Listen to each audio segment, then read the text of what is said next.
I felt it was, for the first time, something totally unique.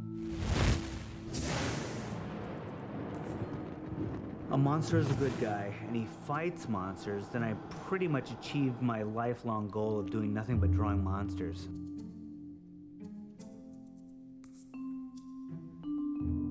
Something that combined the superhero action genre with a much more human approach, and at the same time had the trappings of a great gothic fantasy full of monsters, full of adventures in subterranean areas and so forth. And I was instantly in love with it.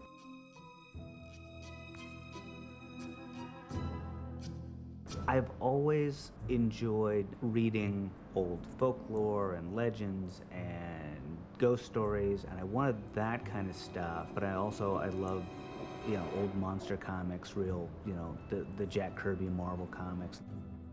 I was going to a convention and they were going to have a little program book and they wanted a drawing, and I didn't want to draw, one of the regular superhero characters, so I thought, well, I'll just draw this big monster. And he had some kind of belt or something on, and it was this big belt buckle kind of shape, and I just thought, well, I need something there, and so I just wrote Hellboy. I had been pursuing Mike for a number of years to come over to Dark Horse and publish with us. He had published with a number of other companies. And finally, we were at a convention and he told me that he had a great idea. The name of his idea was Hellboy. And we thought, wow, can't wait to see this. I'd been working as an artist in comics for about 10 years, and I just started to plot a couple of my own stories. I'd never really done any writing. And I thought, the one thing I haven't done is try to make my own book out of the stuff I've always been interested in. And I really thought, I'll do this once, I'll never get a shot at doing it again, but at least after, somewhere down the road, after I've had to draw God knows what, I'd always have this one thing to look back on and say, at least once I put all my stuff together and made this thing that's mine. The only name I'd ever come up with that I liked was Hellboy.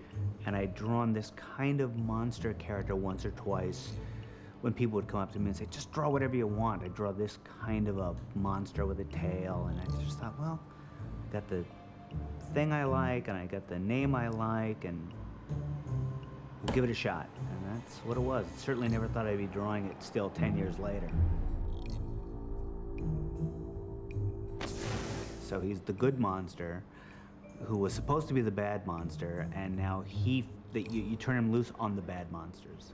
So imagine, in a sense, if the X-Files were investigated by an X-File themselves. It's almost like a creature that has to fight creatures, and in that he becomes, or tries to fool himself that he becomes more human by doing that. Yeah, he's the good guy. He's a monster that's been raised among humans, so he thinks of himself as just one of the guys. And the last thing he wants to find out is that he's, the beast of the apocalypse. One of the keys to the comic is to understand that even although Hellboy is 6'5", bright red, has horns and a tail and all that, he's a regular Joe. He's a blue-collar, hard-working guy. His job just happens to be a monster hunter, but he's a really blue-collar guy. Nothing mysterious about him. He likes pizza, he likes beer, he likes watching football on TV. Hellboy, in a way, is modeled a little bit on my dad, because he worked in a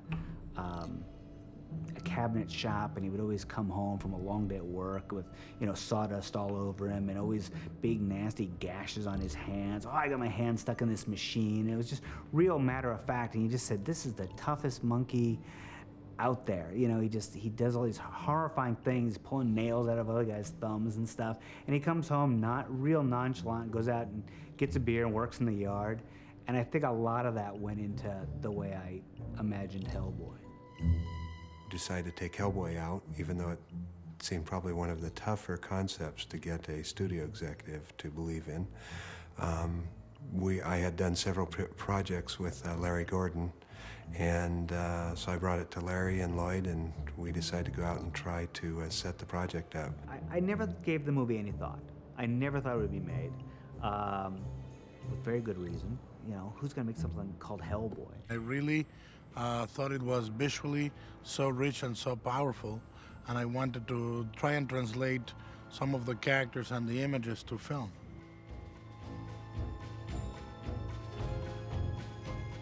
We were introduced to Guillermo about 6 years ago.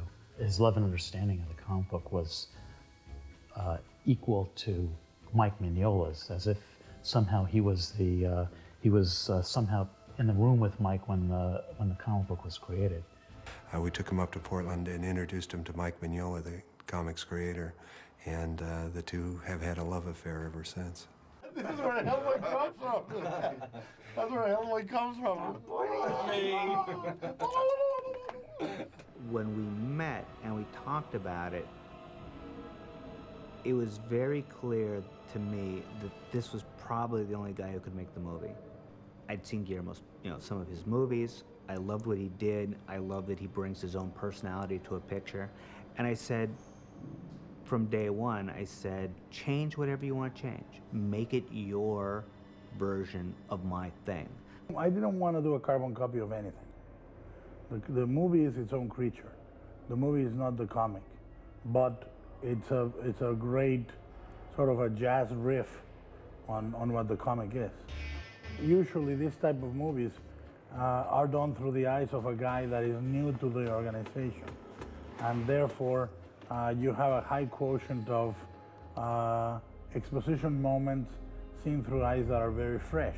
Myers was written as a way to bring the audience into the world of Hellboy.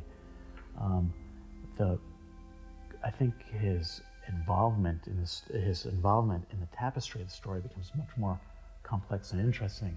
What I also wanted was for actually this character to start being a monkey wrench in some of the cogwheels of the story.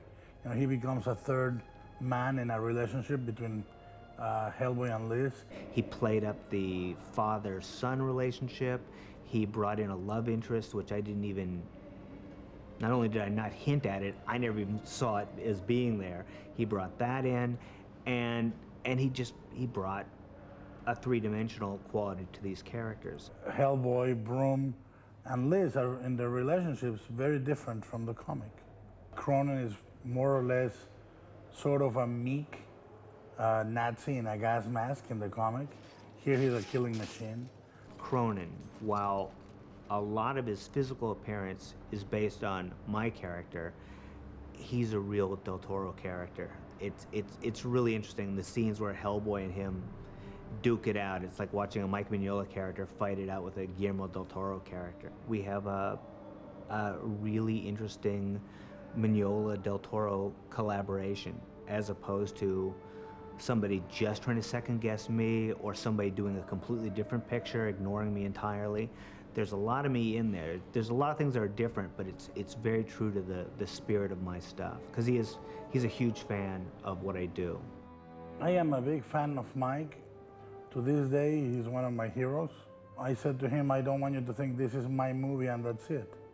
This is our movie. You're a partner and I'm the director, but you are the creator of the characters and the world.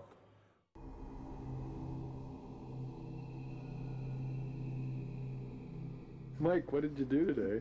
I dropped my phone in the toilet. And is it fixed? Came back to life to taunt me, and then it went away. But at least you had some design successes. No, I do crap all day. I'm incapable of drawing Ron Perlman based on a photograph of Ron Perlman as Hellboy.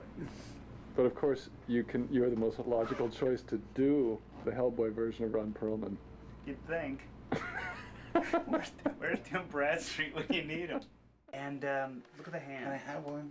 Yeah, I've got a pile of mine. I have one in Austin, but it's not enough. And I was saying to Wayne, if pattern that thing on Sandmail with some of these same kind of shapes, so it kind of relates them a little bit. And then I would echo it here too. Oh, I had an think idea just too. to play opposite that, I think it's. I tell you this, since he's gonna be chest naked only once, this can be confusing. It's like, is it a scar? Well, I think that's cool. Not to be confusing.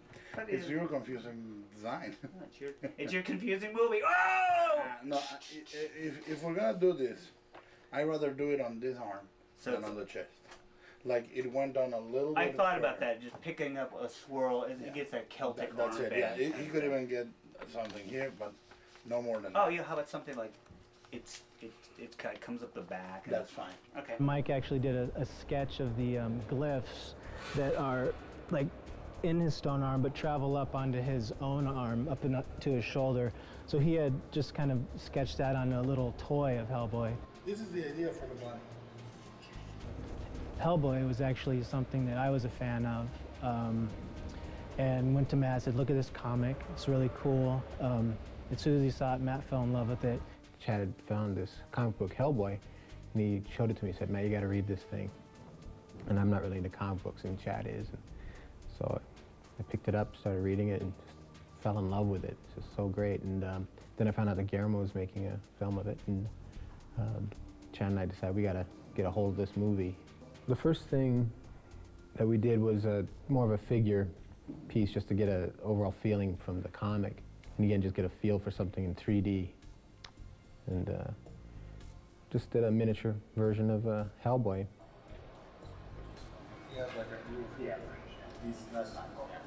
The bust itself, Matt had done on Ron Perlman cast. It was down in our basement, so Matt pulled it out in like 3 hours and pretty much nailed it.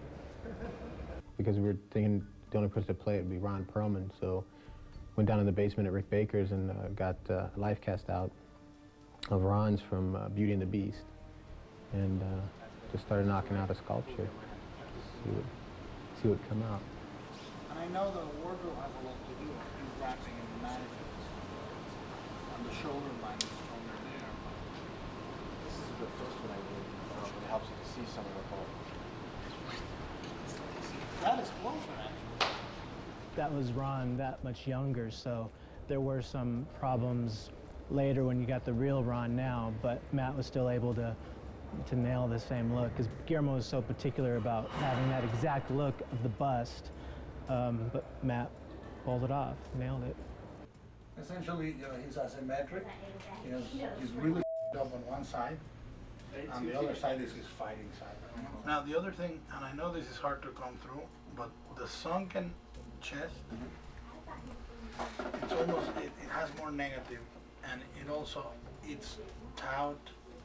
It's not so much that the ribs are, it's almost like it's hollowed out. I think it begins with Hellboy's right hand of doom. You know, he's already asymmetrical, and so that theme carries over into the other characters a little more subtly. Samael has one eye on one side and two eyes on the other. He also has subtle differences, like one of his arms is a little bit smaller than the other one, and so on.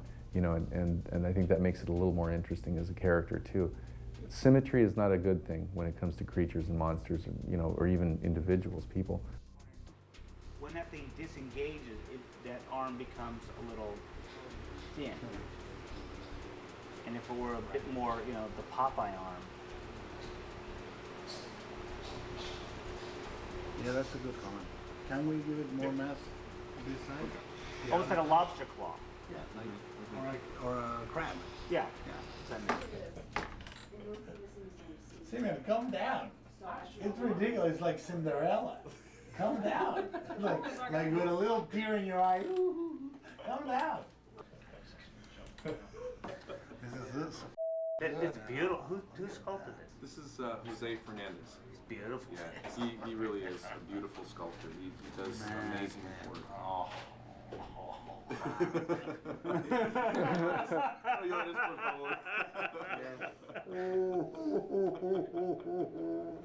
Yeah, that's what I'm Jose ugly and sculptors fat. Look at him. God. Yeah, he is. We used the information that Guillermo had given us and the artistic abilities of Jose to really nail the maquette on the first treatment. A concave chest, more or less. Concave, or just do something that changes the human proportion. Here, the tentacles will get rid of that. The arms we will get rid of. Them being so long. make them thinner, probably. This seems like an odd Yeah. shape, No, but we- once this stuff is kind of wrapped up around it, it's gonna be great. very unlikely approach this creature from this angle. Yeah. No, I tell you! Stop it! You childish imp! For the sequence with Behemoth, we came up with some conceptual art that was done by Carlos Huante and showed that to Guillermo. And the first pass, again, he really loved. It's like, I think Carlos did like 5 or 6 drawings of Behemoth, and there was one that looked exactly like what ended up in the film. And that was the one that Guillermo just said, that's it, that's the one, let's make this one. So then our job was to create a maquette, probably like a 1/10 or a much smaller maquette, for the Tippett people to go in and build and model based on the maquette. Make this one shorter, you know? Right. So that we can really get a good look at Yeah. that. So it's not, because this is gonna be too much like what we've already Yeah. seen, right? Yeah, just make them shorter like this. That's cool. With the spikes and everything, right? Yeah, with the spikes and these are like Suction cups. Like, well, it's like insects have the each one thing has one pushes, one grinds. Right. This would be the grinders. The others would be the pushers. Yeah. It's just great. It's great that someone pays attention to how much work we put into this stuff, because mostly they don't. No.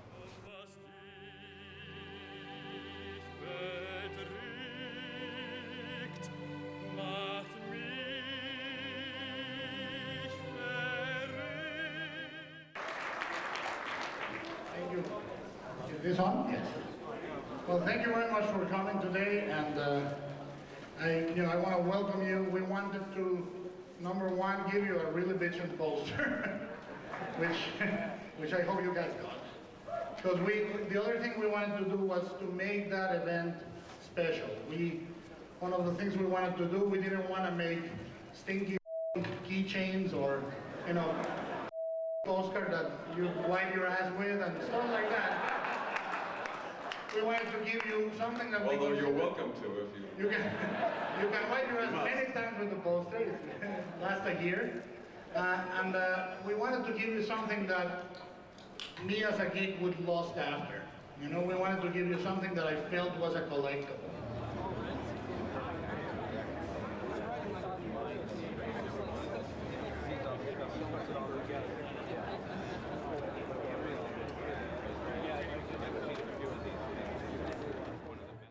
Always make a model. I think it tells a lot of stories. It tells the scale, it tells the size. You can see it as a three-dimensional thing. We also have a little mini camera, which is very useful, which we plug into a television set. You can wander it through the set as though it were a real film camera, through the model set as though it were a real film camera. That gives you an idea again of the scale and whether you can get the shots and so forth. It always helps to have these ideas, because you're going on you're going along the right path. Mike, Mignola, and Guillermo had been talking about it for many times prior to me arriving on the picture. So it's good to have the right direction when you start. And Mike did a number of visuals for the Abbey ruins, and we collated them together, put them together. So I took some of his ideas and sketches and then reworked them into a more practical set.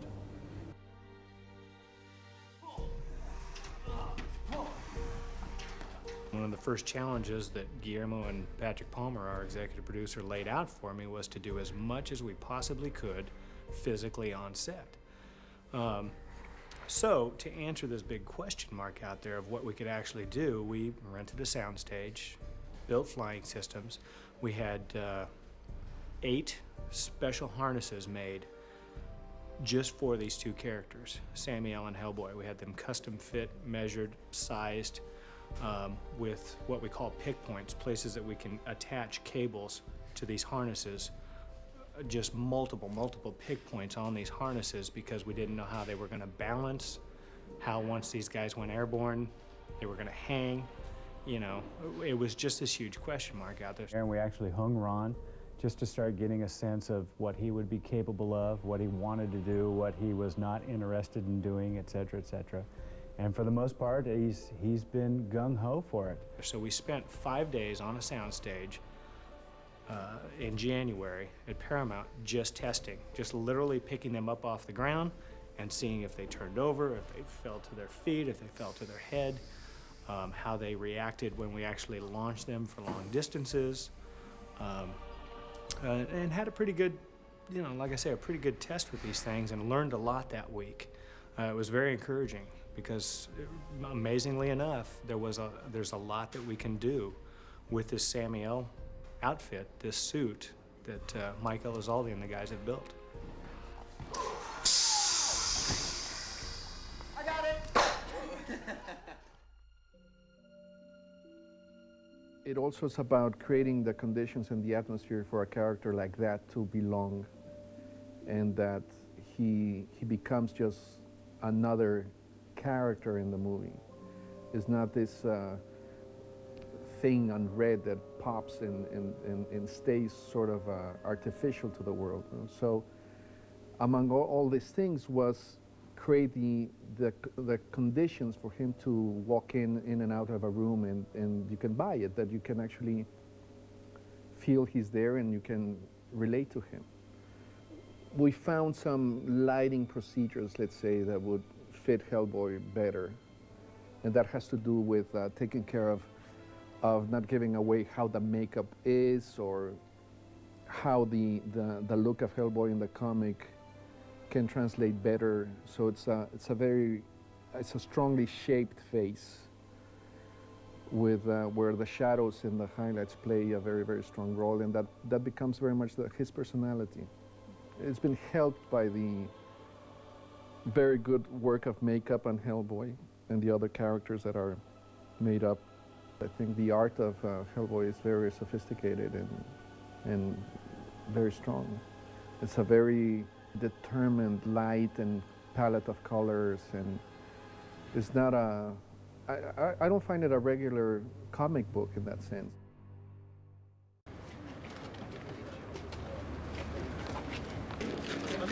Yeah. Oh, yeah.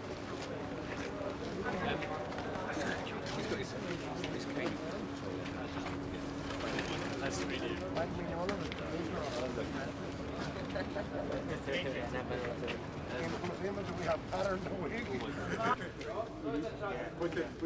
Here we go. Full rehearsal, please. We're going to add one more beat at the end where he does like the ironic smile when he says there's not such a thing. We can compress it to that, and that's when you need to be here.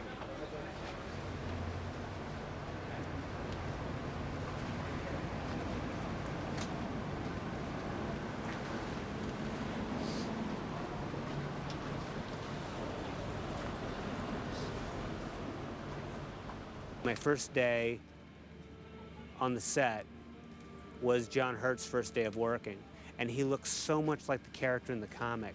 To the point that even I was thinking for a second, when I drew this character, was I thinking of John Hurt? Was I looking at a photo of John Hurt? I wasn't. I just drew this guy. John Hurt, he's a treasure, and an actor of amazing ability, with a body of work behind him that is staggering, and the fact that he was the guy I get to call Pop, was one of the great perks of being in this film. Father.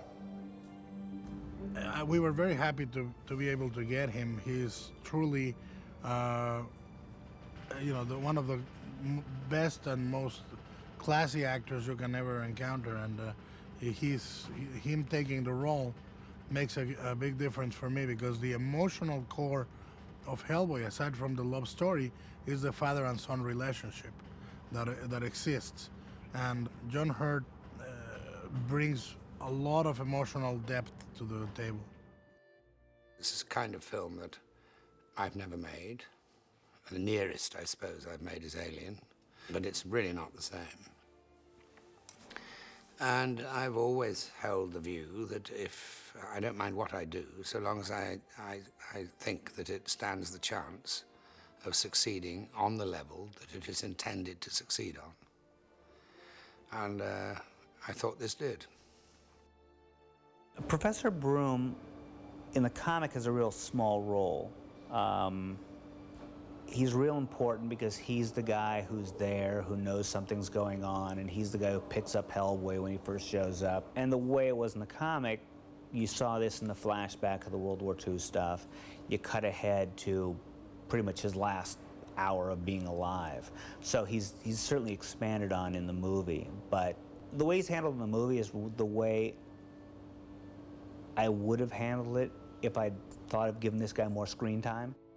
I think Broom has a very essential loneliness that he reflects on the kid. Broom is an oddball, you know, he's an odd character, and he's out of place in the world. And when he sees this kid with innocent eyes, big innocent eyes, all wet like a puppy, and he just, you know, projects onto him all the loneliness and sort of odd existence he himself leads. He makes Hellboy understand that even the most incredible, odd creature in life has a purpose.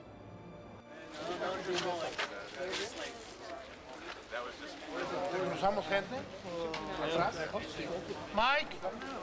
Mike, please.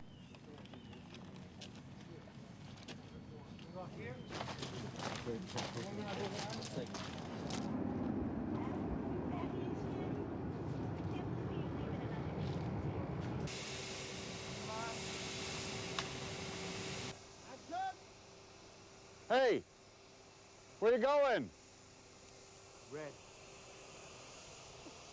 Red? Red? You call him Red? I gotta read this script. I bet it's good.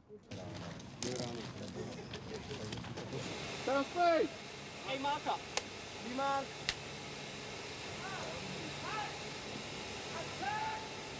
60 feet further, comrade! 3 rows. Here is Ivan Klimenkovich. Go that way, Red Monkey.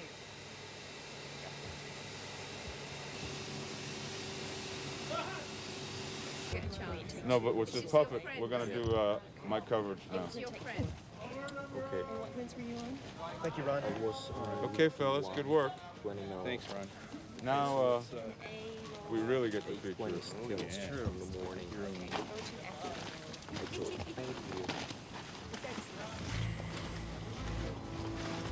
As far as real-world reference, there was a little bit of reference done to the Bog people, some reference to the mummies of Guanajuato, but mostly of the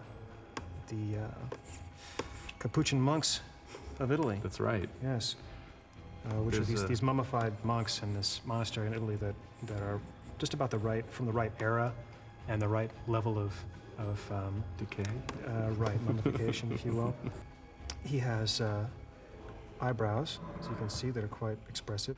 On his mouth, we have obviously articulated lips, and we also have articulated chin, which is surprisingly important. You don't really think about someone's chin moving, but you miss it if it's not there.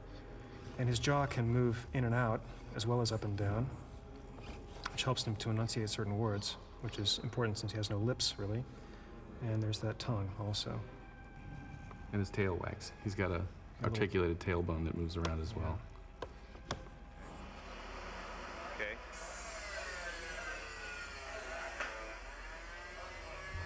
Go to the gravestone. There you will find sanctuary.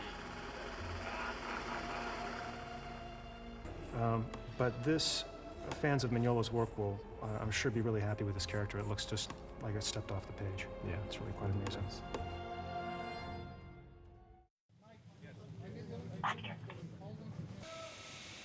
Very good. And action!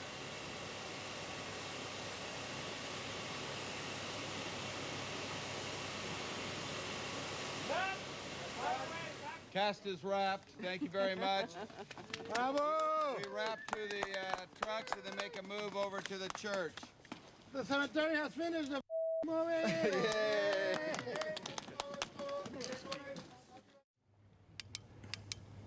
I could start out the scene with You're very romantic.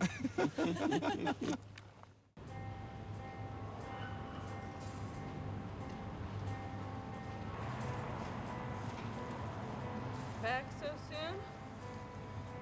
Want to wash down my lithium pills? May get a few perks, HB, but I'm still a patient. I think I'm really lucky in that Liz doesn't have a huge part in a comic book because I really get to, you know, just create a girl from scratch. Or Guillermo gets to create this girl how we envisioned her. I'm not dressing like the girl in the comic book because it was just a bit too grown up and a bit, you know, just in a framework, you know, of, you know, it would just have to be kind of these still broad strokes that we're given if we went with the comic book version. I've had nothing to do with her in the comic. I mean, you know, she's been in the comic. She showed up in the very first story, but to call her one-dimensional in the comic, well, actually, maybe she's not quite one-dimensional. But Guillermo just took what I gave, this skeletal thing, and he just infused it with a personality. And again, brought in the love interest angle, which I didn't see that coming. For Liz, Guillermo and I tossed names back and forth over the years, but there was never a time where we said, it really needs to be this, or it really needs to be that. So he just said one day, Selma Blair, and I said, that'd be great. I felt that she could bring all that beauty that she has physically and all that angst that she's capable of projecting on the screen to a character that is both beautiful and flawed. And she's an incredible actress with a great range. Liz is such a different character for me than anyone I've played. She's not necessarily likable. You know, none of these superheroes are superheroes in the way that they're sexy in the way that we normally think of, you know, the lycra and the bodies and this. They're really flawed, you know, they're kind of tragically flawed human beings. I actually read Hellboy after I decided to do the project right away, and I think they're the most beautiful comics I'd ever looked at. Mike Mignola is such a master, and so now I'm a huge Hellboy fan, and I have Hellboy and everything, and Hellboy on my shoes, and Hellboy stickers everywhere. You know, it has a real cult following. So I don't know. I hope I do Liz justice. Come back, Liz. Come back. God, no. No, not this time, HB. I hate being locked up here, but I can't be there. Night.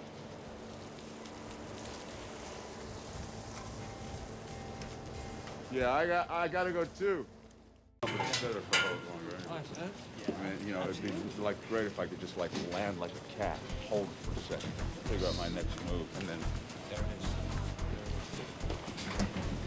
Hey, Marka. Seymour. 3, 2, 1, action!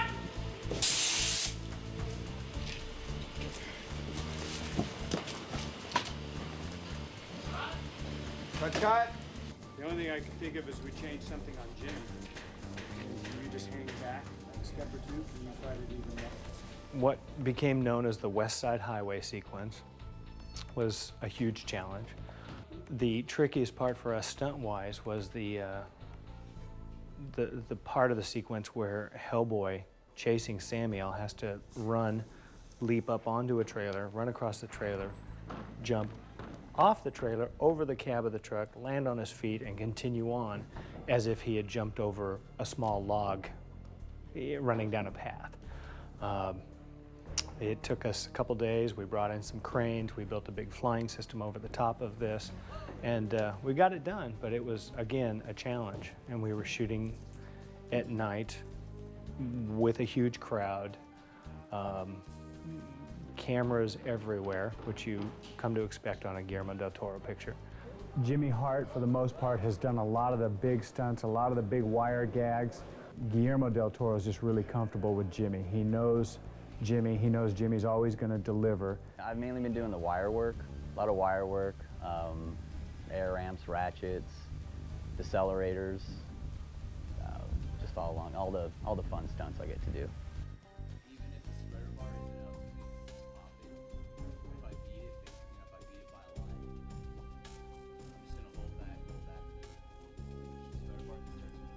Most of the work I'm doing, I'm harnessed up, so I've got a jerk vest harness. And then the great thing about this show is that it's pretty wardrobe extensive, so I'm able to put on as many pads as you can want, and you never can see them, from the big thick jacket to the muscle suit. So it's kind of a stuntman's dream to not be restricted by wardrobe. He does have a very thick, what we've ended up calling the muscle suit, that just bulks him up. But it hasn't been a major problem. We just, attaching cables to the harnesses underneath the suit, just cutting holes here and there. That's been about it. And then, of course, the big leather jacket that he wears on the outside. I mean, he never takes that jacket off. So every time he goes flying, he's got that jacket on, and we've basically made that leather jacket look like Swiss cheese by the end of the show.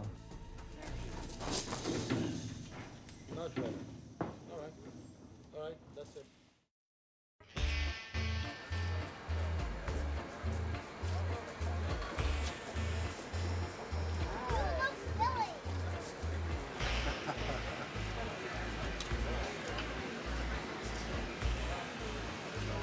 Now, that way. You'll die, really. Run as fast as you can that way. Here. Try to get me. Okay. Roar! Yeah!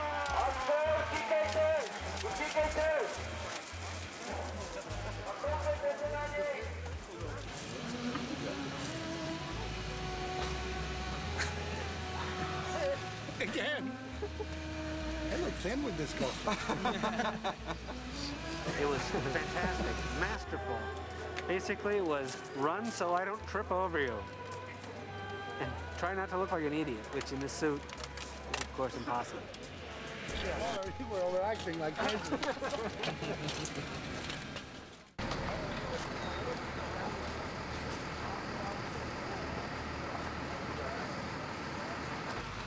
Hey, Nick. This guy in the truck, does he have a license?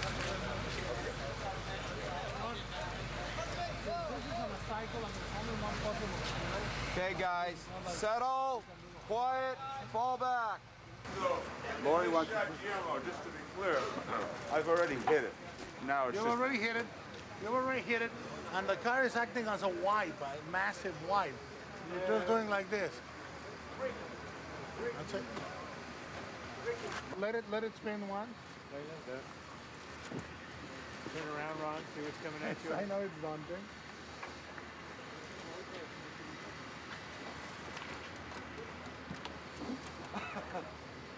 Kind of unnerving. Well, you know, when I used to be a carny and I operated the Ferris wheel, it was just like this. And pull it. Roll them. And spin it. Spin it. Go. Pull it, guys.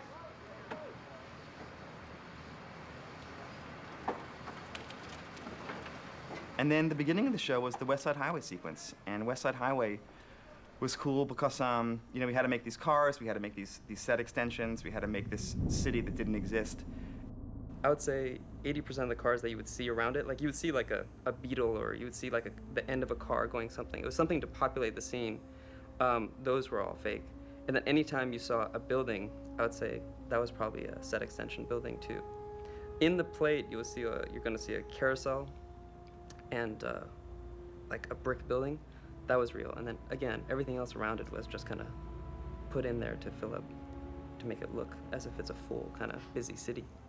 For the truck flipping part, that one shot with like 12 cameras. I mean, they made sure they got that covered, and from every angle, that car flipping thing was covered. And we had to augment it by you know, they didn't want to expose Ron Perlman to it, so like he was actually punching at nothing for one pass, and then they had a clean plate, and then they had the car just coming up and doing the suspension and the flip, and then they had maybe one plate with one car in the background going, you know, at speed.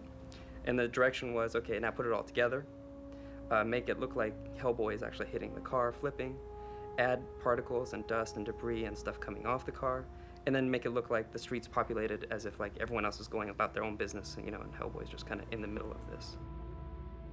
There was, I think, a series of 6 shots that had, like, it was a continuous series, so like he would punch and then it would cut from his point of view and then underneath and then over and then around, and it was just a really good looking shot. I mean, it for a practical Jeep flipping thing, they did a great job out there.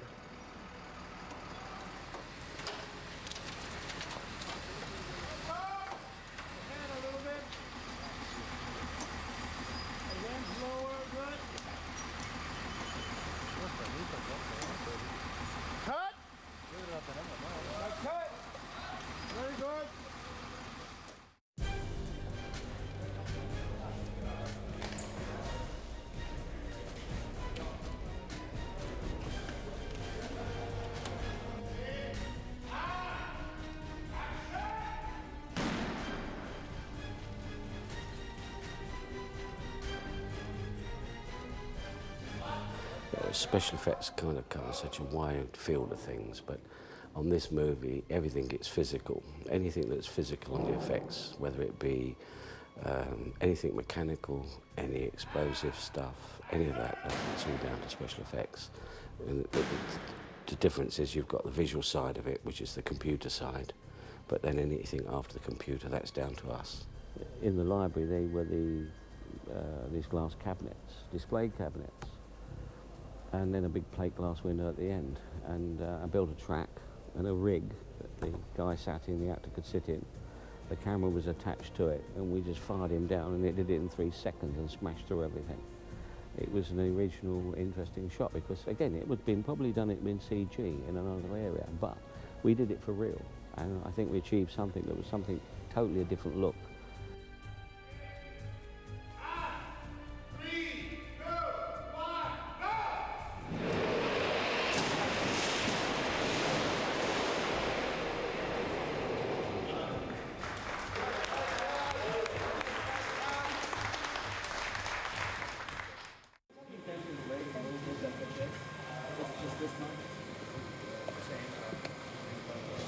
We introduced this and you're already pointing. Okay. All right. All right, guys. Action! Listen, Sammy, I'm not a very good shot, but the Samaritan here uses really big bullets, so...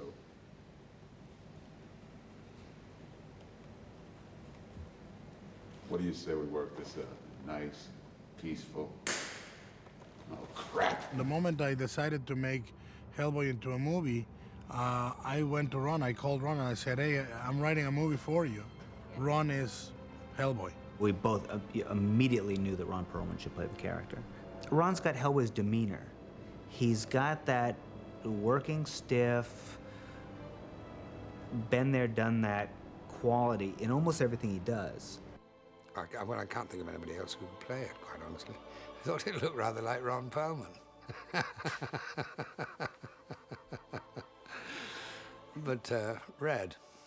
He's born to play this because I don't think anyone could get so much across with all these prosthetics and all this going on as he can. And it's weird, I forget about the suit.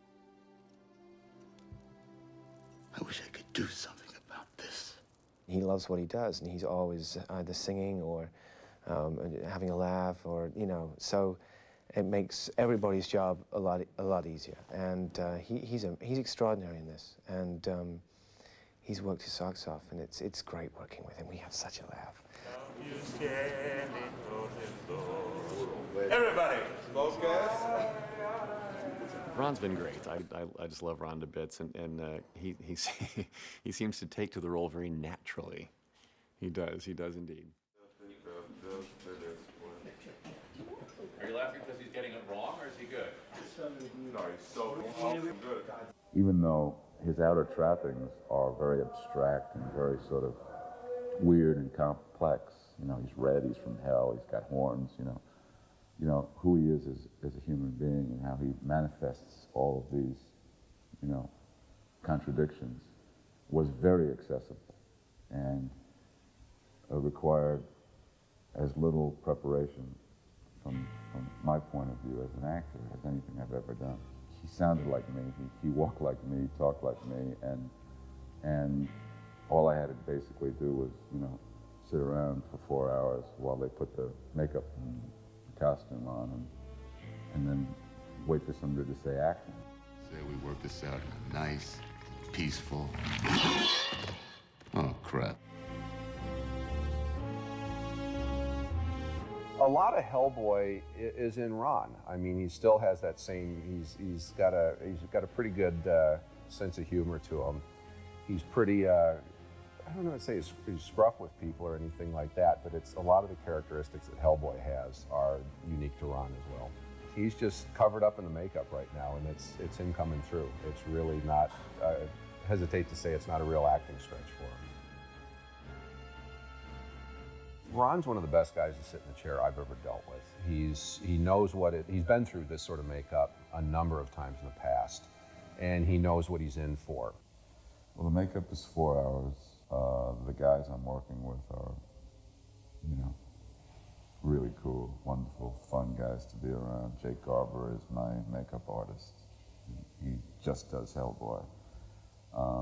He's assisted by Matt Rose, who is, you know, this genius who is here in a kind of a workman-like capacity, but he's the guy who originally did this sculpture, which became the Hellboy makeup, which was the combination of Mignola's vision and my face. Guillermo liked the idea or the feeling of that original sculpture. To try and match that but make it a practical makeup was tricky because it's not a practical makeup at all. It's kind of challenging. He's got his horns right by the end of his brow, and I didn't think it was going to give him any movement. He can move it pretty well. But the biggest challenge was satisfying Guillermo, making sure we got that to look right. And he was on top of every bit of it. And I'm glad he was, because if anytime I backed off too much to be safe, he'd say, no, let's get that going, get that right.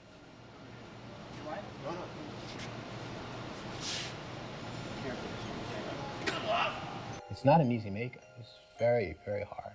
And for Jake to apply it, Jake and Bart, who applies the double, it's not an easy one to do. It's got to line everything up just right. If it's off, it shows. And if it's off, Guillermo will see it, or Ron will see it, and he points it out. So it's tricky. Yeah, so he has his standard makeup, which is from the chest up. That takes about 3.5, 4 hours. Usual day, Ron will show up, and usually there's some preparation done on his skin because we have to really take great pains to that, because as many times as he's going to be in the makeup, it's very easy for his skin to get breakouts or just have problems just in general. The first piece that goes on is the neck, and that's glued down below his jawline, down to about his collarbone. I hope I come out of it this time. Last time I blacked out, that was pretty good. Seizures. They usually pause when it gets to about here for about a minute. They take a coffee break. And the piece extends down to his pectorals right there, which we leave that loose because that'll lift up, and then there's a fabric suit that goes on underneath, and a muscle suit that goes on. The next piece that goes on is the skull cap, the plastic skull cap that goes over and basically keeps his hair formed down there. And then a foam latex piece goes on top of that with the horns incorporated in it.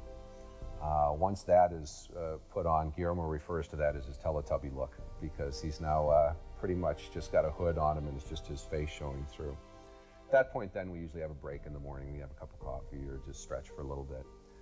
The next part of the process, Ron has a full face appliance that goes on right there, and we leave the lip off of it till the very end, because that's the part that seems to get the most damage. It just seems to be common for most makeups. Once the face is on, I'll do all the painting on that, get the colors right, and it's weird because most people are going to look at it and think it's just red, but there's actually probably about 4 or 5 colors in there to kind of help break it up, plus the shading that goes on as well. Once the painting is all done, then we start doing the wig work right there, which is basically it's like a samurai wig that goes on him. the 2 mutton chops left, and at that point then we'll usually have a break where Ron can go out and grab some breakfast, stretch again for that point. And then probably about 15 to 20 minutes before he needs to go to wardrobe, then we'll do the lower lip and the goatee at that point. From old Jude to young superhero. Because I think Ron's not afraid of moving with it. Some actors, when they put it on, they feel the contact of makeup on their face and they just react to think that they can't move, but you can move just fine. And he's not afraid of wearing any makeup. They apply all the stuff to your face, which is without life. And the minute it's on you, it has a life. It was unbelievable that there was no adjusting required. I mean, all I had to do was just be in the moment and think about what I was supposed to be thinking about. And the makeup just mirrored it. And in the most subtle and lifelike way.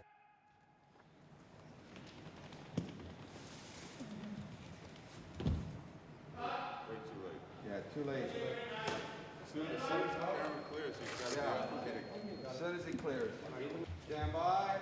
Ronnie, you good? Yeah. Okay. Here we go. We are rolling. Camera. Camera, spin.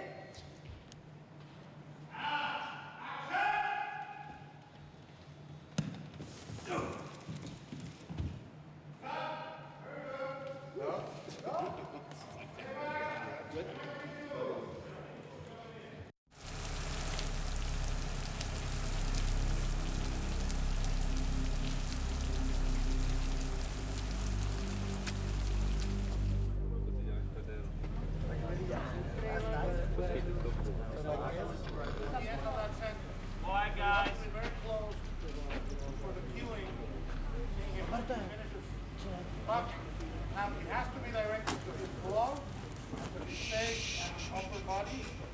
Basically, there's a bunch of features on this thing. The light's up, and the lights are on dimmer, so I can control the glowing effect. And it's all going over a tube that we can bolt all of our stuff onto. So we can basically bolt whatever onto any plane. The concept of the mecha glove comes from Seed of Destruction, where Rasputin is opening this portal. In the graphic novel, you'll see Grigori wearing 2 gloves, and that got pared down. Guillermo thought maybe the 1 glove would be even better, because then it's sort of it's a reflection of Hellboy in some way. The conceptual phase of the glove was done by Ty Rubin Ellingson. He drew a really cool, image of just the glove. Everything that you see on the glove is on that drawing. Having glass blown for all the fingertips and the stuff like that. In fact, Mike, I want to give this to you, we should paint it, to draw on the runes and what have you. And then we'll go in and we'll actually relief that into it. And Mark Satrakian and his team, along with our fabricating people, they just put loving detail into this thing. It's got so many points of motion. This whole thing, you want this thing to pop up, rotate around, cinch back down. I love it. As long as it moves. If it bumps out, I'm in favor of it. Okay. Would it be okay if it flipped up like that and revealed the inside and maybe turned around this way and went back down again? Like a Ferris wheel. If the inside were like copper. If anything moves, I'm happy. All right, we'll just make it. I'm a simple We'll make lots of stuff. Yeah. Okay, very good.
the plate that they had shot, the action of the scientist in the beginning of the shot was perfect. It's exactly what Guillermo wanted, and you know, we really liked it.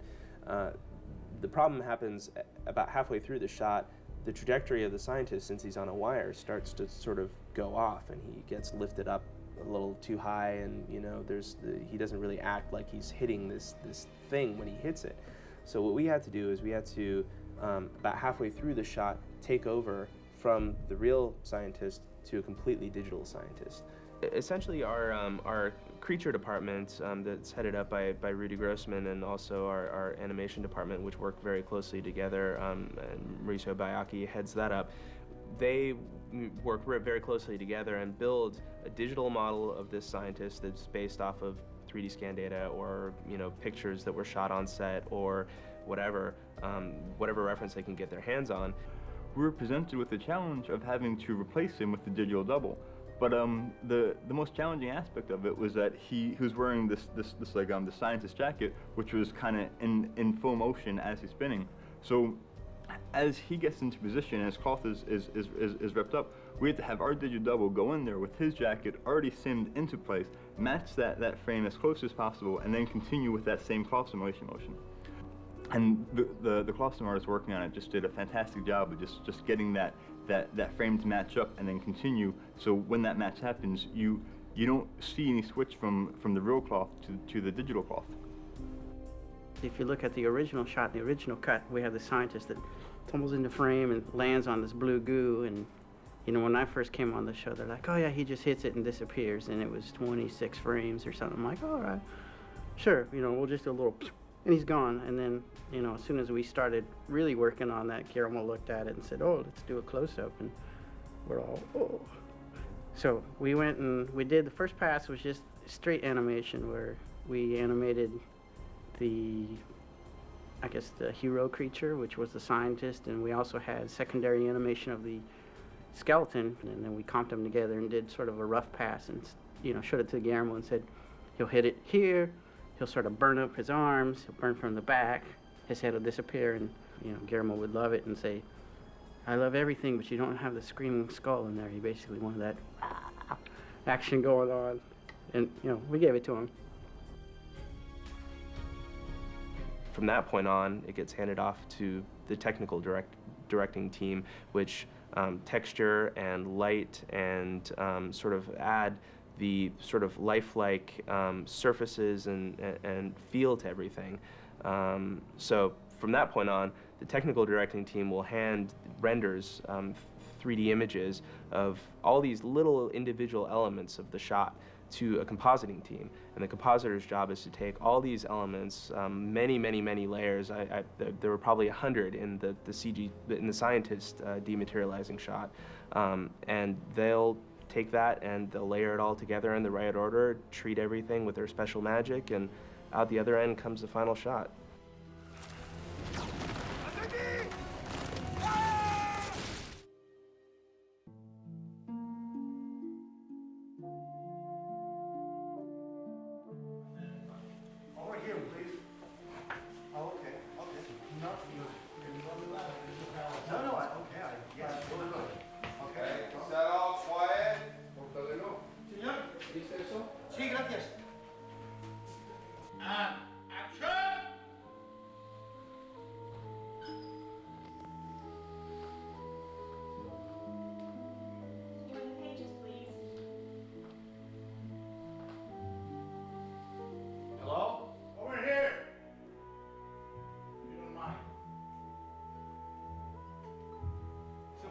Stepping on roof now.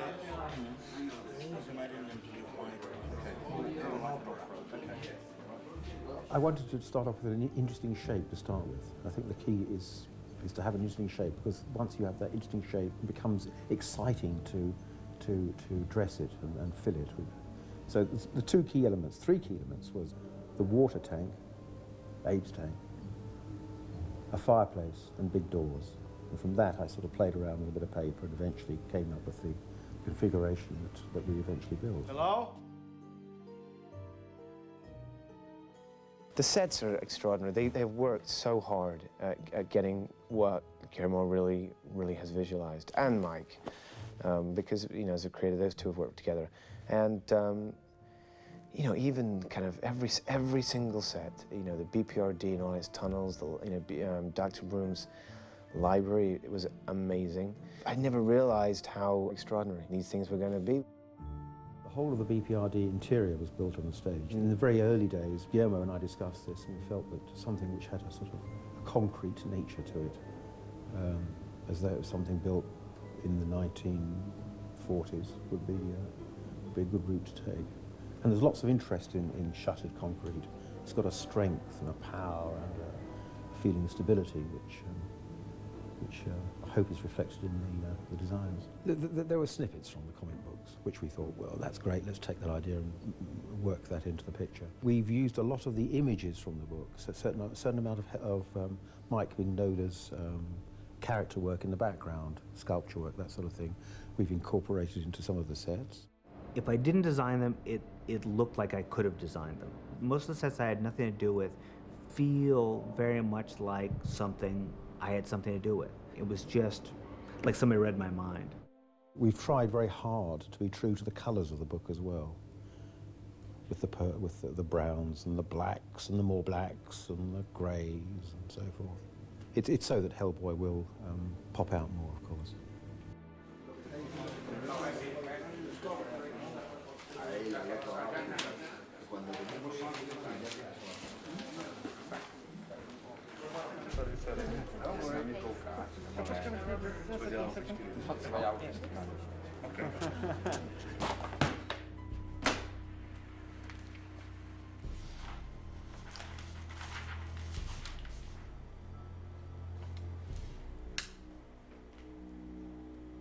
It's Rasputin's mausoleum.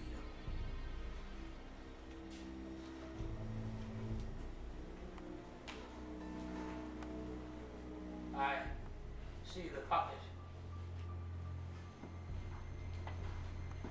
Where is the puppeteer?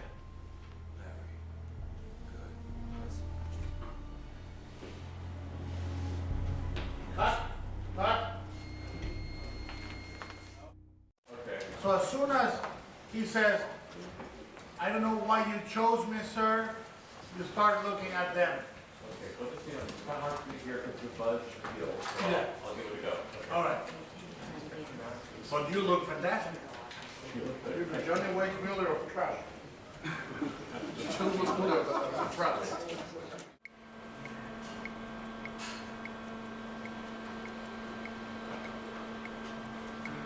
Cut!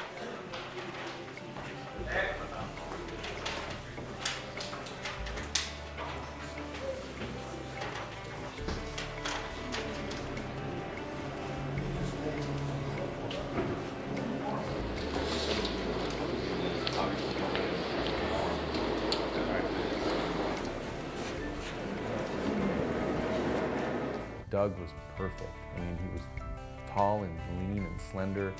More than slender, he was actually just skinny, a very, very thin person, which is great when you're building muscles onto something. You know, if you have a normal sized person, you start sculpting muscles on top of that, they start to look really bulky and weird, you know.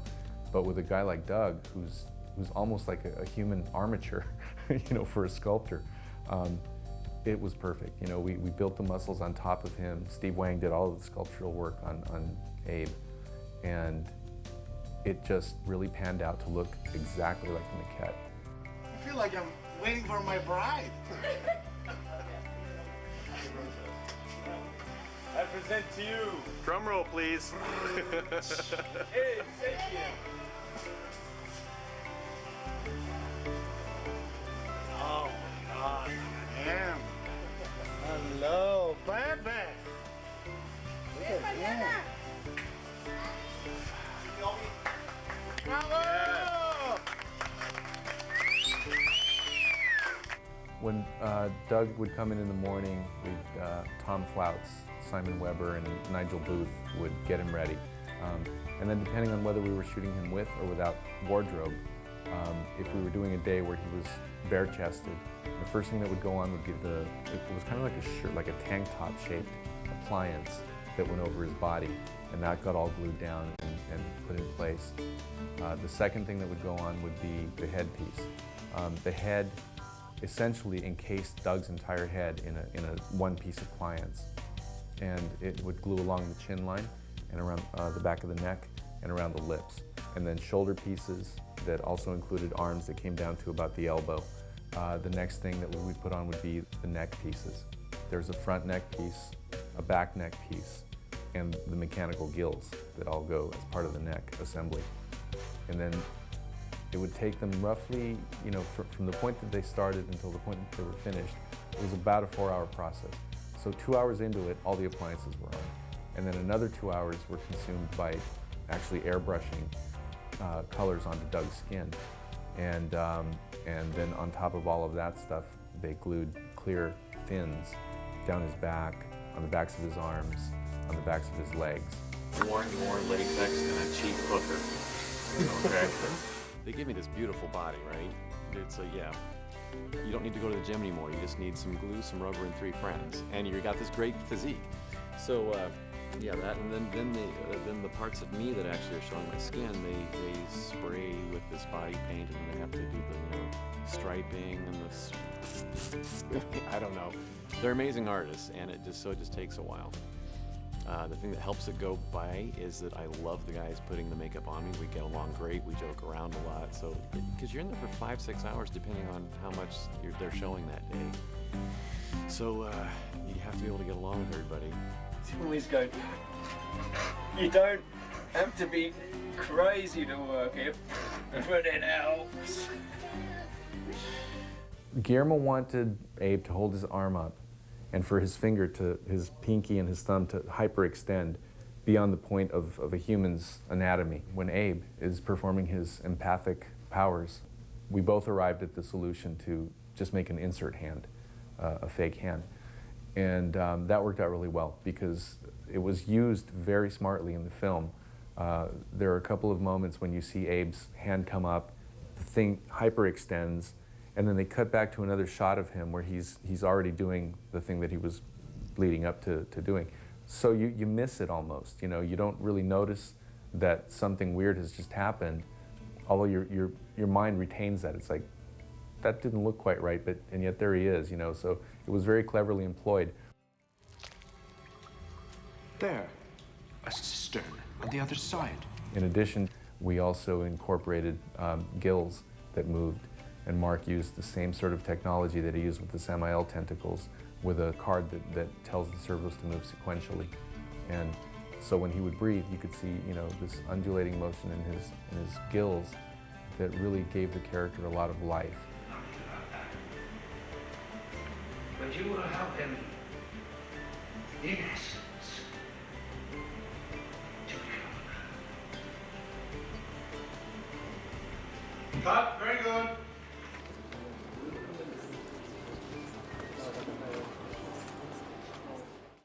Buddy! You did! It's an action film. I'll explain this to you. But first, we take this. First, we did the life and love of Cantinflas, and I played Pepe.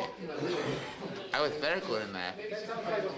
Jeffrey Tambor, what was the question? What do you think of the Ron Perlman? Oh, Ron Perlman is in all of his movies. He is buenísimo. He is un hombre de piedra, which means to be he's stone all the time, all the time.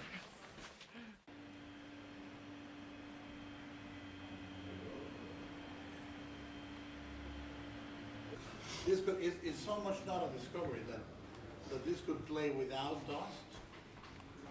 Because it's not we're not underlining.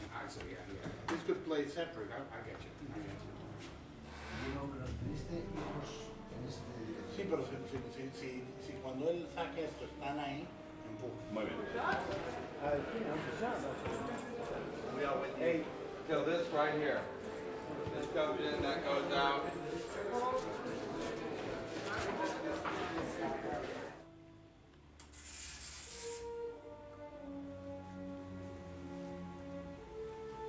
Blood in his veins right up here.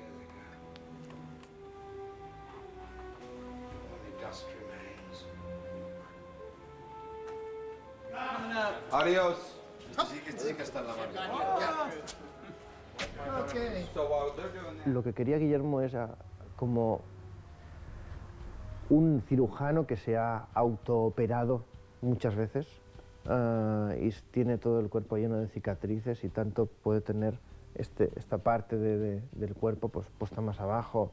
Era como una especie de muñeco de trapo súper cosido por todas partes. La única idea que Guillermo nos dijo muy clara del personaje es que el personaje se había cortado los párpados y se había cortado los labios.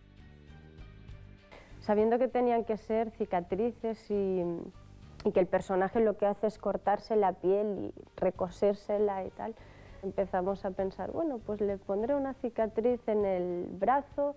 Luego, por ejemplo, según los diseños también que nos hizo una chica que se llama Georgina y otro artista, Sergio Sandoval.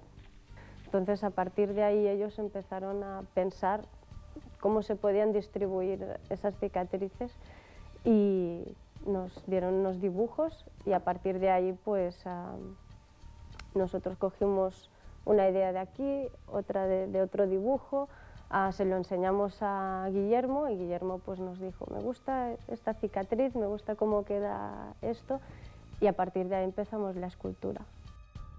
Yo me dediqué más a lo que era la cabeza de Cronen porque partíamos de una cabeza de Laia Beran, el actor que interpretaba a Cronen.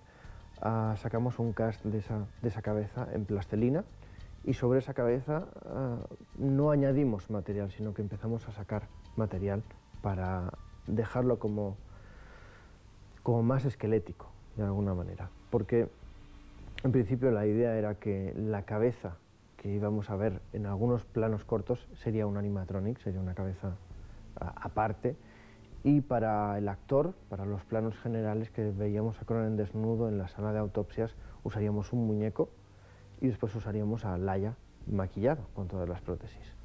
Al actor era mucho más difícil hacerle ese tipo de efectos, ya que no podemos jugar con sus ojos, ya que sus ojos están ahí, no puedes quitarle la parte de los párpados. Tenemos que poner unos ojos falsos y después añadir prótesis encima.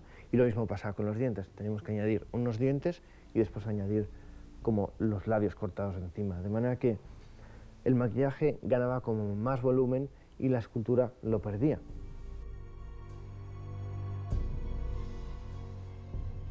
Creo que se lo inventó Guillermo. Aprovecha la secuencia de comienzo de la película donde Cronen sufre una explosión y se le vuela la mano y cogí eso como excusa para poder construir una mano mecánica. Cosa que identifica mucho a Cronen son todos los mecanismos, los engranajes pequeños y todo este tipo de maquinaria y él quería que la tecnología usada en la mano fuera parecida a todos esos ingenios mecánicos que crea él. O sea, todo está basado en engranajes y cositas así, de relojería. Aquí hay un pequeño servomotor que está retocado para que no deje de girar. En lugar de tener un tope, lo que hace es girar infinitamente hacia los lados, en una dirección o en otra y a diferentes velocidades, y controlaba estos pequeños engranajes que sacamos de un montón de relojes que tuvimos que desmontar. A partir del dibujo de los diseños que hizo Sandoval, los de efectos, los de mecanismos, los que nos hacen los mecanismos normalmente, diseñaron parte de la mano en ordenador, los dedos, y de allí sacaron unas piezas que cortaron en acero inoxidable con láser. Y mientras ellos montaban su parte de mecanismos, me dieron una réplica, una versión un poco rudimentaria de lo que serían los mecanismos luego, para que yo pudiera empezar a modelar lo que sería la carcasa. Así era un trabajo paralelo. Ellos iban construyendo los mecanismos y yo iba construyendo lo que sería la parte exterior. En principio, Adolfo y Enric diseñaron un sistema para mover la mano que se basaba en unos potenciómetros que iban conectados a unos circuitos integrados y así podíamos mover los dedos sin necesidad de conectarlo a un radiocontrol. Casi unos días antes de rodarlo, a Mark Setrakian se le ocurrió introducir un pequeño cambio en el sistema de movimiento de la mano y consiguió conectar su ordenador personal a una emisora de radio que podía controlar él con un una tableta gráfica podía controlar la mano con mucha más sencillez y un poco más fluido. De manera que el movimiento de la mano era más orgánico, era más fluido, más suave.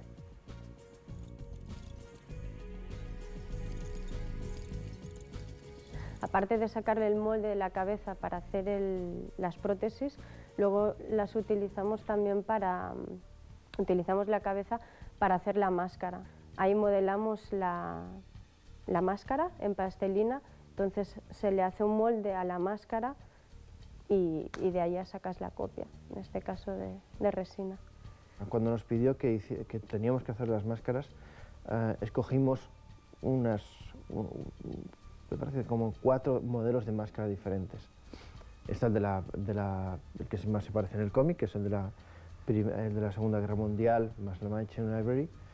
Y después tenemos, por ejemplo, la máscara veneciana, que era un concepto muy extraño, porque Guillermo quería algo más humanizado en la máscara, que diera como una sensación más enferma al personaje. El modelo de máscara veneciana nos llevó bastantes cambios. Al final, realmente para esa máscara acabamos utilizando 2 exprimidores de limón y 2 aparatitos que se llevan la humedad del aire y tienen como agujeritos y está como muy trabajado. Entonces con esas piezas acabamos haciendo un respiradero que fue lo que realmente después a Guillermo le gustó. Entonces fue como búsqueda aquí, búsqueda allá y un poco también como la idea de Cronen, se supone hace sus máscaras, sus relojes, sus mecanismos, pues un poco el mismo funcionamiento, pues vamos a coger de aquí y de allá, vamos a montarlo todo y a ver qué queda, y lo que quedó realmente es lo que se ve en la película.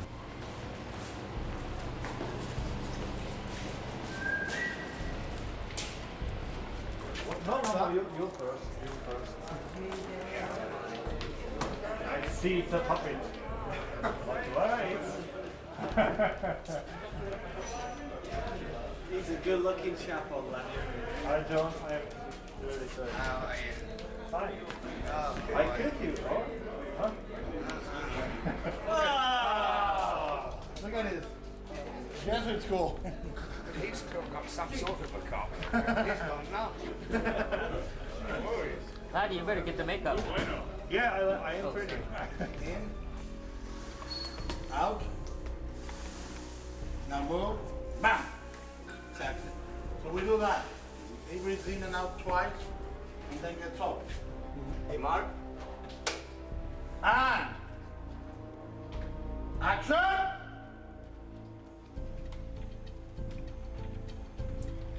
Breathe. Again. Up.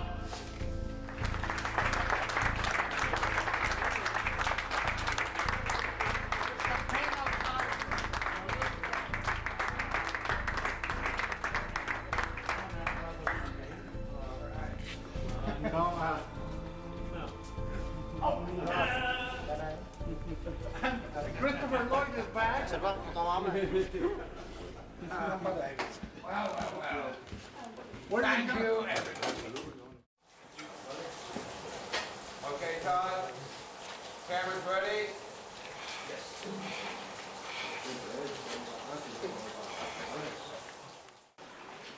Stay running.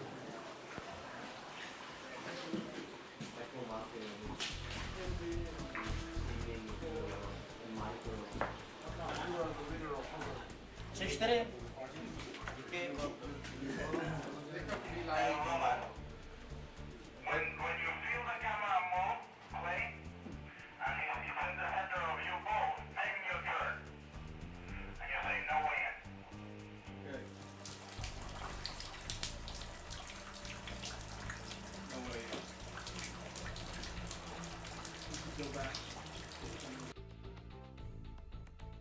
His stone hand, yeah, that's a fully mechanical, articulated hand. He also has these bashing hands. It's like just a solid version of that, and stunt versions and things. But his stone hand is it's like almost another character because it has to work with him. You can't. It's almost like Ron has to operate it. He only can work the wrist inside, but the hand itself is puppeteered by Chad Waters. In the dexterous hand, mechanical hand, Ron controls all the wrist action. It's like it's on a gimbal, so he basically, when he grabs onto a bar, when he rotates his own fist, the dexterous hand should emulate that. And then I control just the fingers, finger and thumb. The hand has like probably 4 different programs, because I only have like 2 sticks to control, so one stick does like the index and the thumb, the other stick will do, the pinky and middle. We have lightweight versions, so that you can really hit something and not, damage it too badly. We have posable versions, you can just kind of bend it, so it's not just so you're not committed to a fist for shots where we can't use our dexterous hands, which are pretty fragile. There are times when Guillermo wants a shot, where, we're going to be jeopardizing the mechanical hand. There's a scene where Hellboy fries Samuel on the 3rd rail, and he's got to reach out with the stone hand and actually grab it. And, because Ron had to really throw his arm out there, he couldn't really, control how much weight he put on the fingers. So every take, we broke a finger. But Ron always gives it that little extra something when he does something with the wrist. Just he puts these touches on it that really make a difference. It's tough for Chad because he's got to act like he's not doing anything, because it's got to be part of Ron. It can't look like it's, just something of doing something like that when he's talking. So it's tricky, but Chad makes it look good. Ron's really happy with it.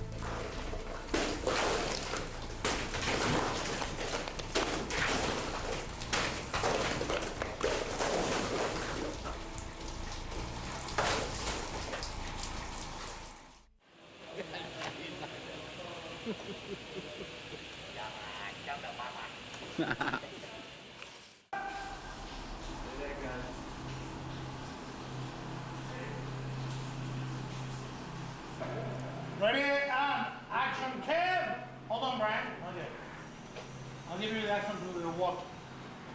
Action, Brian! Look at the hole in the water. Good. Excellent. All right. Right, let's prepare for take. ¿Quieres que hagamos un poquito de toque cuando estamos? Sí, sí, sí. More steam by far. You doing last looks here, Mikey? Yes, we are, sir.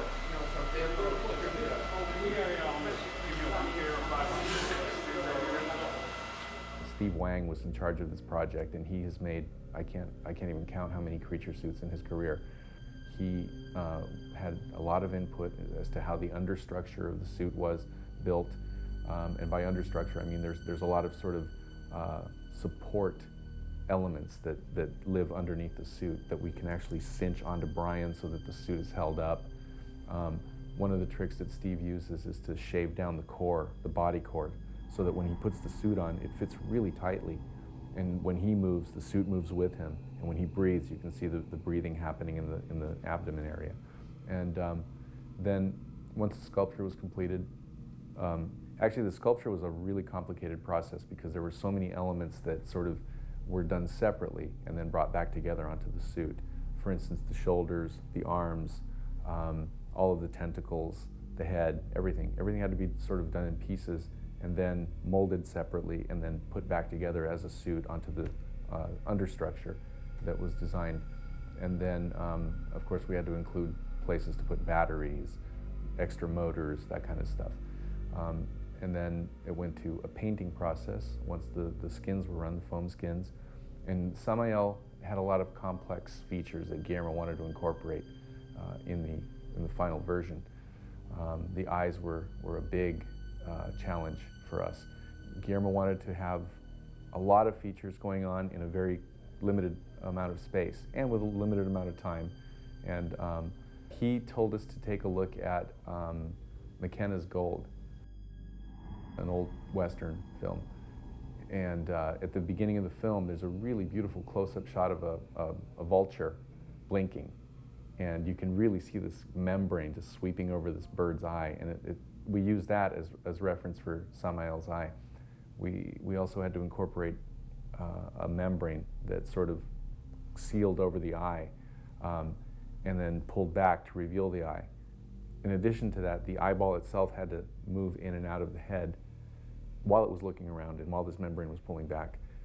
The other thing was the tendrils on the back of his skull, which kind of looked like hair. Mark Satrakian designed a very unique tentacle mechanism. Inside of each tentacle is a series of servos. And so all of the movement is contained within the length of the tentacle without anything external, which is great. That really solved a big problem for us. The other problem that was presented with this kind of design was the fact that you have to sort of control the servos sequentially, because if they all move at the same time, the tentacle will just kind of curl up and in one direction or another and not really look very interesting at all. So what Mark did is he designed a circuit board that actually told the servos to move in sequence when he sent the signal through his radio control. So they had a very eerie, undulating movement. And when you see, 15 of these things all looped up with slime and all moving apparently individually, it's pretty interesting. It looks like somebody had an array of eels hanging off the back of his head. They're all writhing around at the same time. We even had people asking us during dailies if, how they had time to put the CG tentacles in. And obviously they weren't CG, they were the real things. So that was a very proud moment for us.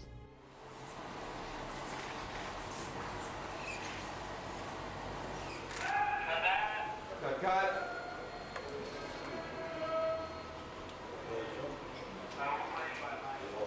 Roger.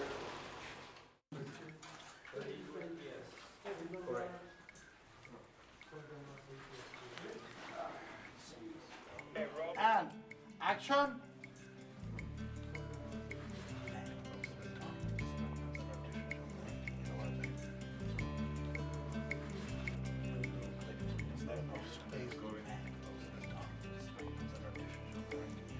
Okay. There we go. Got it, Sammy up. Action, guys.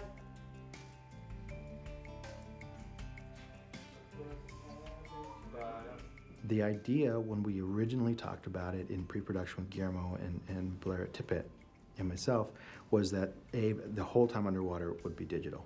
Even though it was dry for wet, the environment, meaning that the room would be shot in dry, and then we'd add elements and particulate matter and bubbles and so forth to make it look like it's underwater.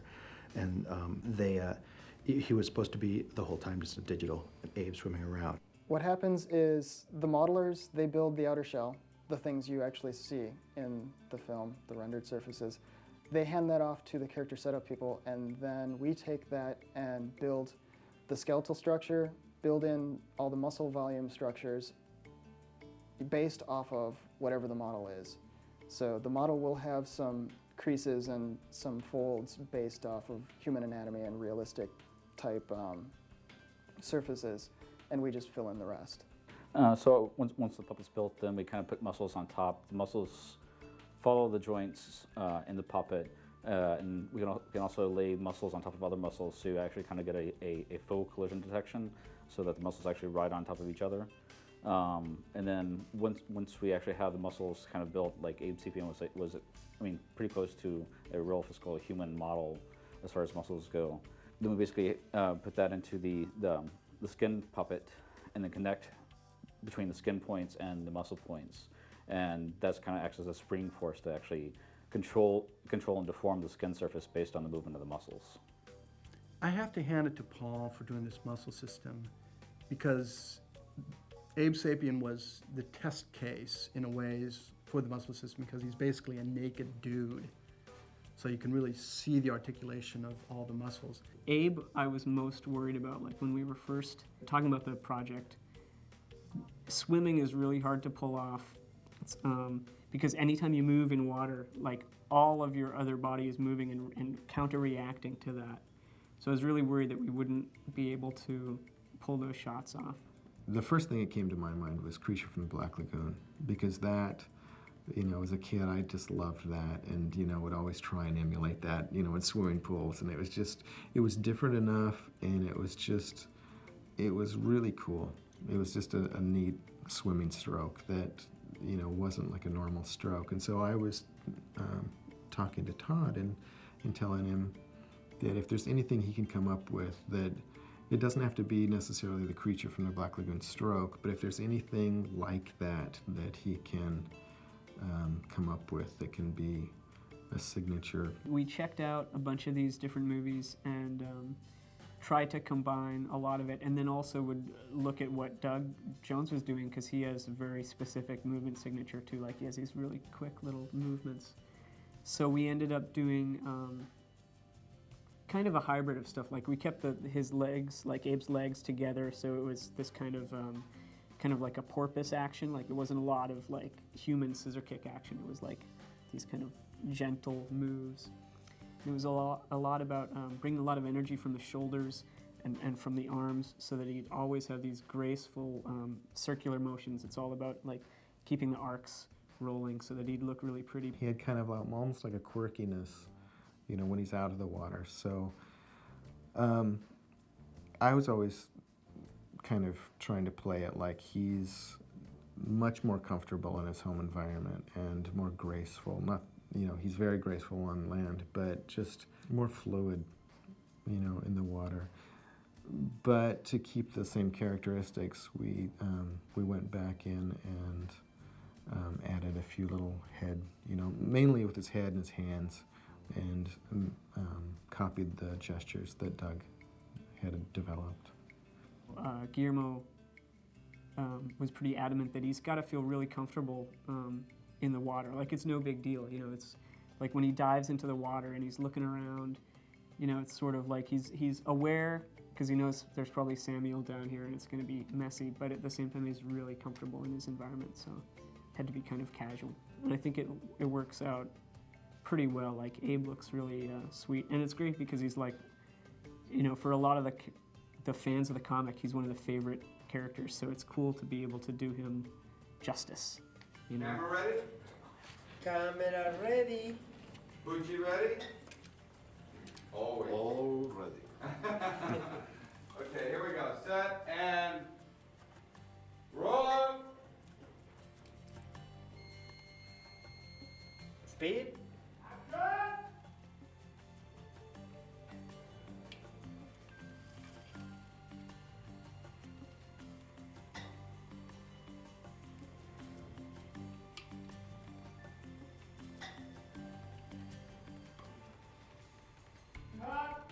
That's it, guys? So you won? No more friends? Doug has finished the movie! Oh, bravo!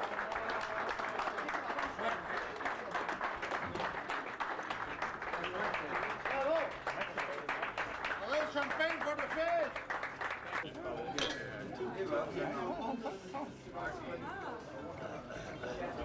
Am I sharing this with anybody?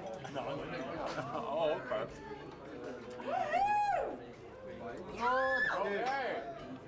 Okay.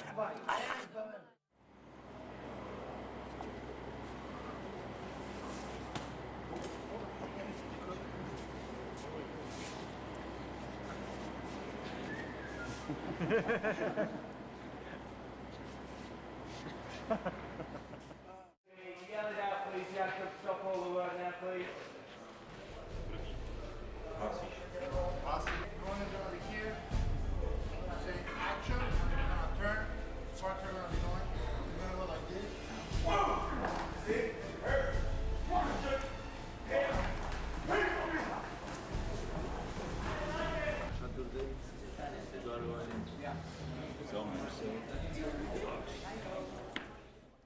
Just coming up with the right coat for Hellboy, for example, was really quite a challenge. You know, do you make it out of fabric? Do you make it out of leather? One of the interesting things I find about comic books is that from illustration to illustration, it's never quite the same image. Like, it's about the action and what the character's doing. So if the character's standing there talking, then it looks like an ordinary coat.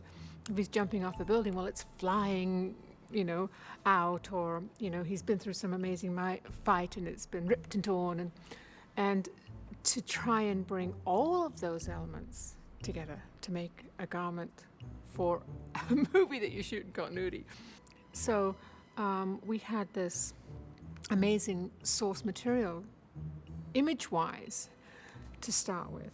It wasn't like starting sort of from ground zero and then building up a look. It was taking this amazing artwork that Mike Mignola had done and getting this team to come together to bring it to life.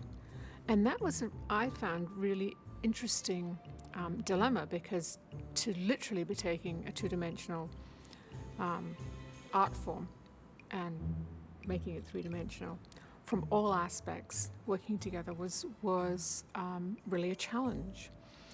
Most of the principal wardrobe was designed and constructed. There's a little bit of shopping that was done, because it is a contemporary movie, so there was a little bit, where there are suits, with the exception of John Hurt's clothing. That was all made. That was all handmade, with a little tailor that made those, so they had a real sort of old man feeling to them. We could probably have gone and bought them, but it was better to find the right textile and just give him a little different feeling. And Liz is really quite eclectic and bohemian, so again, about half of her clothes have been made and about half of them we bought, so we have one or two delightful pieces from Armani and Prada, and then added those with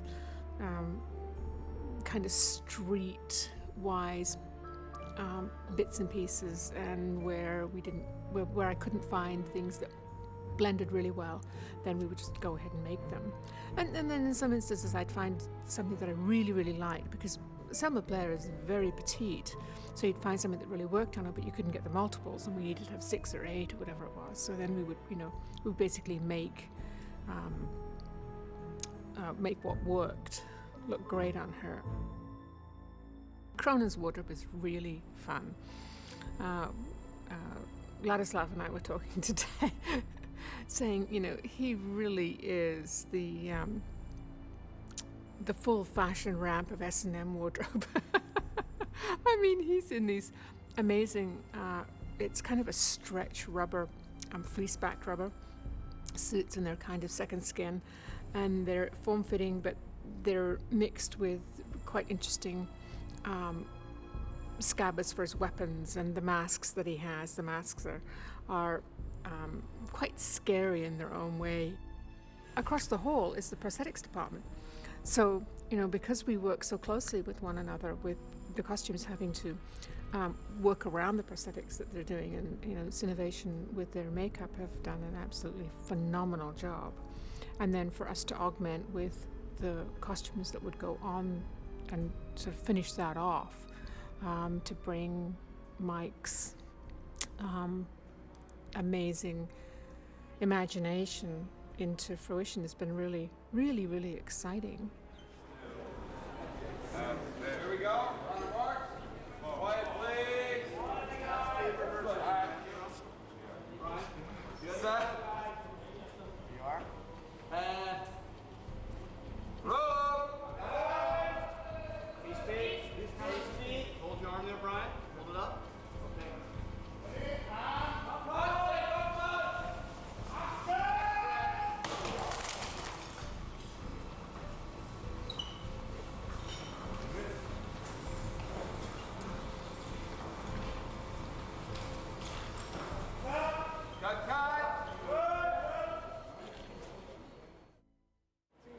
Come on, do Maniac for us.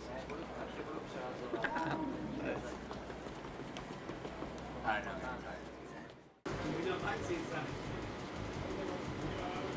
Okay, guys, here we go. Ready?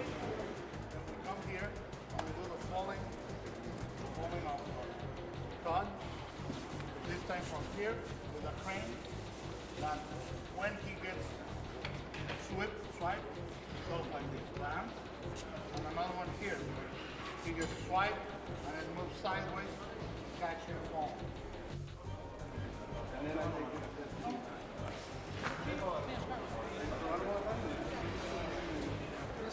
Okay, now start standing up, Todd.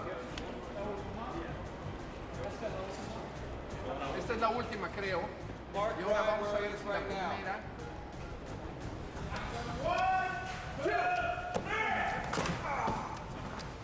Grab his leg, Brian. Some of the fight scenes we did with Samuel in, for instance, the subway platform fight, we had to put together a fight scene with a guy in a suit who can't hear, for the most part, who can't see, for the most part, and has 2.5-foot extensions off the end of each arm. And we had to put together a fight scene between him and Ron Perlman, who's Hellboy, and we had to not knock Ron unconscious. And these two literally fight from one end to the other. They're tearing up columns, there's offices collapsing, there's flying, there's lights being torn out, just a complete melee. And so far we've been discussing how Samuel and Hellboy will be fighting and all the details, but pretty soon we need to start talking about the 250 extras that we're gonna load into this place and how we're gonna shoot in and amongst this huge crowd, put in an entire film crew, do these huge stunts all in this space. I mean, it's pretty intensive, you know, detailed planning and stuff we've got to get done. We had meetings months before we started shooting with the art department. We had to make changes to the sets so that we could get our flying systems in, our ratchet systems in. We had to have ceiling pieces moved or rearranged or redesigned. We had to take out sections of the floor to make some of these things work. We obviously worked hand in hand with the visual effects department. It was just a huge undertaking. So, Brian, go ahead and proceed. I'm going to lock this thing up in a minute. We won't be able to.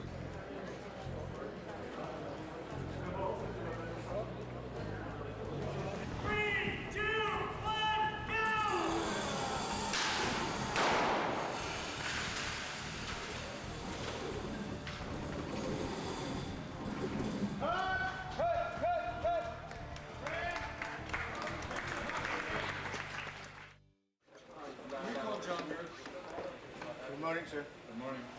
Okay, here we go. Stand by to roll, please. Michael, do you have a cell phone number to call John Hurt? Morning, John. We need you back. Just for one quick little pop. A little pop. We gotta just get that far out. Guys. Can we go? I have to be in Prague 4. Do you have to do that? Yeah, it does sound like Jeffrey's Hero, right? Okay. Yeah, Yarda? I have a lot to do today. Here we go. Set. Quiet.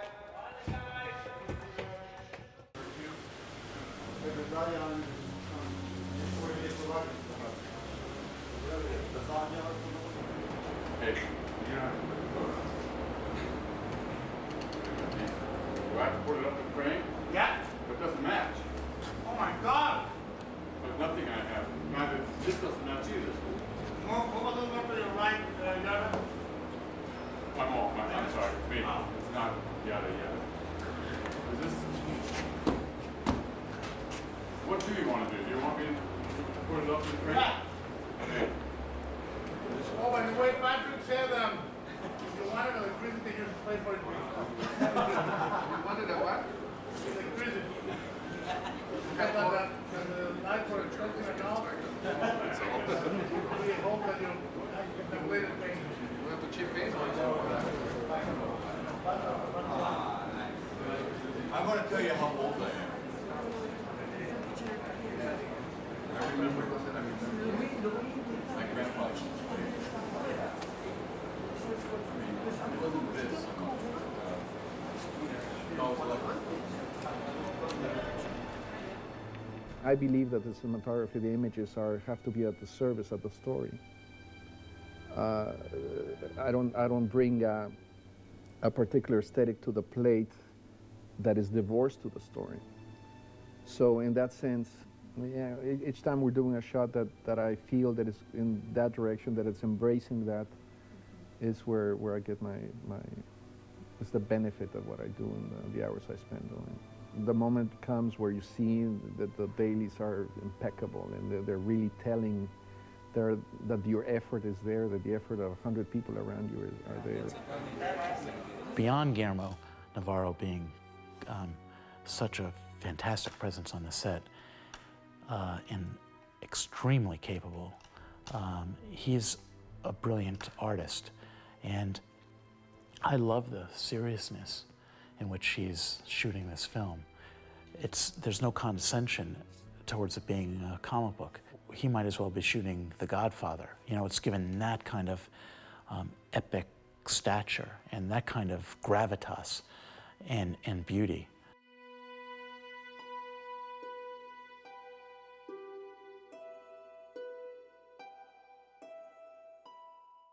Well, the statement is the look of the comic, and it has to do also with the production design and the color of the sets.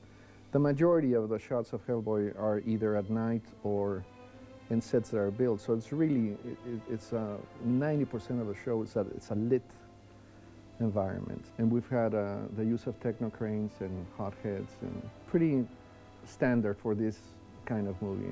It's a mix between an action movie and a very emotional movie, so it has different needs of how the camera describes or moves.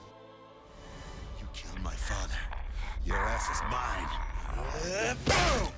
We have a very special small crane that I love, that I discovered when I did another movie with Del Toro in Spain, when we did The Devil's Backbone together. And we brought it from Spain, because we found that with that little crane we could accomplish things that we haven't before been able to. So that's the other ingredient of our preferred toy.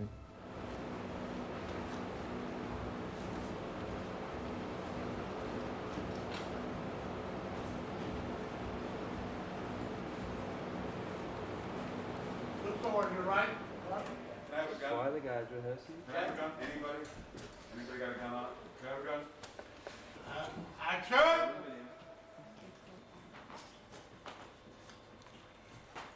Hey. Monkey.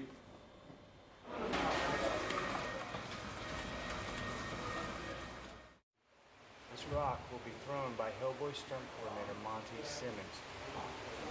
The timing and the placement of its landing in the water is critical. They've brought me in from Los Angeles, California, flown me 6,000 miles first class to throw this rock, and I'm going to show you a rehearsal, very seldom seen by the audience. You know, they only see what happens on the screen. This is what goes on behind the scenes on Hellboy Improv, The movie. year 2003. All right. You watching? You ready? All right. Hold on. Let's get the right angle here. All right, we're rolling. And at this point, Guillermo would yell action, and this is what you'd see. Wow. Let me do a zoom in on that ripple. Are you proud of the work that you've done here, Murchison? I've worked many years, 22 years in this industry to get to this point. To throw rocks? They trust me with two buckets of rock. And you'll notice these rocks are of the larger size. Right. You know, I've graduated up. When I first got into business, they only let me have rocks like this, gravel. So, I mean, look at the size of this rock. Wow. Not anybody can do this. It's pretty dangerous. I mean, it's pretty impressive if you ask me. Well, thank you, Monty Simmons, for showing us. I'm glad you could be a part of this. I mean, again, you're seeing something that not a lot of people in this world get to see. It's a special thing you guys get to see.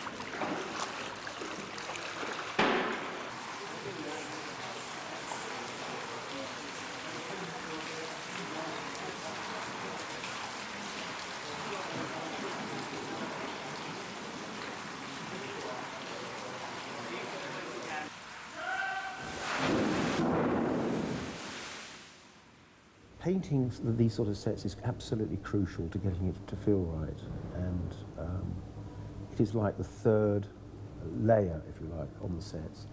You've drawn them up, you've had them built, you've had them constructed, but now it's this layer of paint which has to go on, and yet another layer of paint, and yet another layer, giving it a lot of depth and character. We're filling it with water about a foot deep, and it's going to be very murky, and we've generated these large clusters of eggs for sort of Samiel eggs, and which are lit from below, so they just glow in this dark light. There's a large fight sequence in there, which is mostly all computer worked at the end of the picture. So we're providing a space, if you like, and special effects will blast the water and other types of effects in there. I mean, the majority of sets have large special effects requirements to them, and be they mechanical or hydraulic or whatever, we have to obviously incorporate those into the building of the sets, and also sometimes the design of the sets, so that they do work from a visual point of view as well as a practical point of view. We're sitting in one right now, which is a set consisting of large would-be metal doors which spring up out of the ground with flaps that pop down and prevent people climbing over it. It's an important sequence in the story where the team gets split up into two groups of two, and this door appears. It's too big for us to make as a special effects door coming out of the ground. That's computer added later. But the door itself, when it's up in its up position and the flaps drop down, that's all special effects. And it's wonderful that we have CGI work and computers now, because they can even stretch it even further. We can make sets that go so far, but it's the computers and the guys in their rooms back in America or London, wherever, that can really stretch it even further. He doesn't like to talk about it.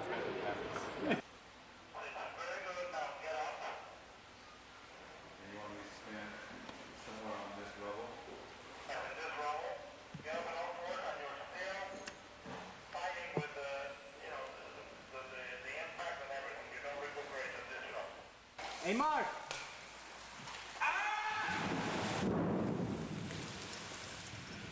Action!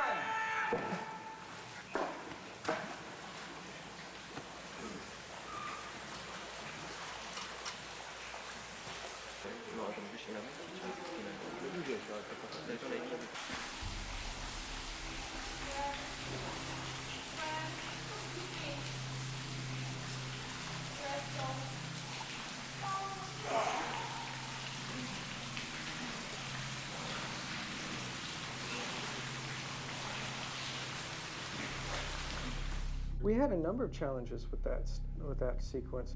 You know, you had 6 Sams jumping on Hellboy, and sometimes in one of the big fight shots, it's a practical Hellboy miming a fight that we actually, changed the speed of the way the plate was played back a little bit to get it a little bit more dynamic, and then you cut directly from that to, a completely CG Hellboy fighting 7 CG Sams all at once. Plus, we had the additional challenge of having the practical suit Samael, which is beautiful, in the shot, and we had to match that.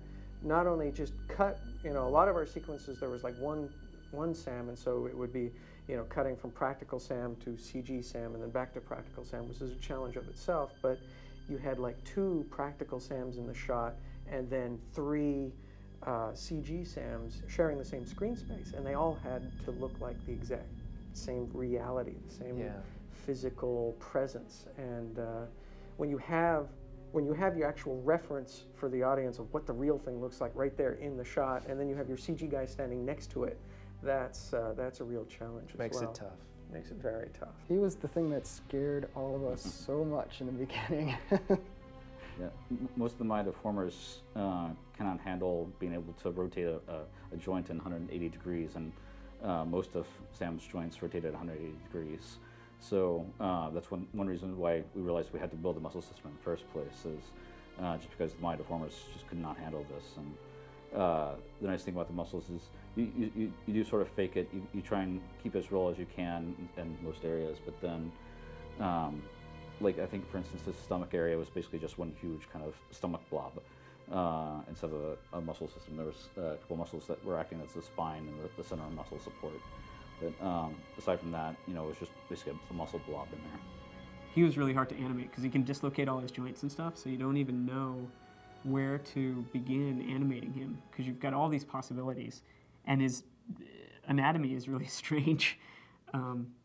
So I started animating like a really low kind of weird, more spidery animation, and then we started to see Brian's performance in the suit, which is a little bit more ape-like and a little bit more upright. And so we started to take the animation more towards that. Again, the guys in the suits are the main drivers of the performance, so we have to feed off of that. So at that point, we started to make them a little bit more upright. They've got this, like he had this real powerful kind of central core that he'd walk around like that, and it was really cool and ape-like and powerful. So we started to use more of that. But every now and then you see like our SAMs have a little wider spread because we can do that a little bit easier. He would kind of have some balance problems at that point. But like Guillermo really likes to mix up the practical stuff and the digital stuff so that hopefully you can't quite tell what's going on anymore, and it makes it a little bit less apparent, like, oh yeah, now we're in CG land. Oh, now we're looking at a puppet, you know. So it was always the plan to kind of have the mix of some guys are real and some guys are CG.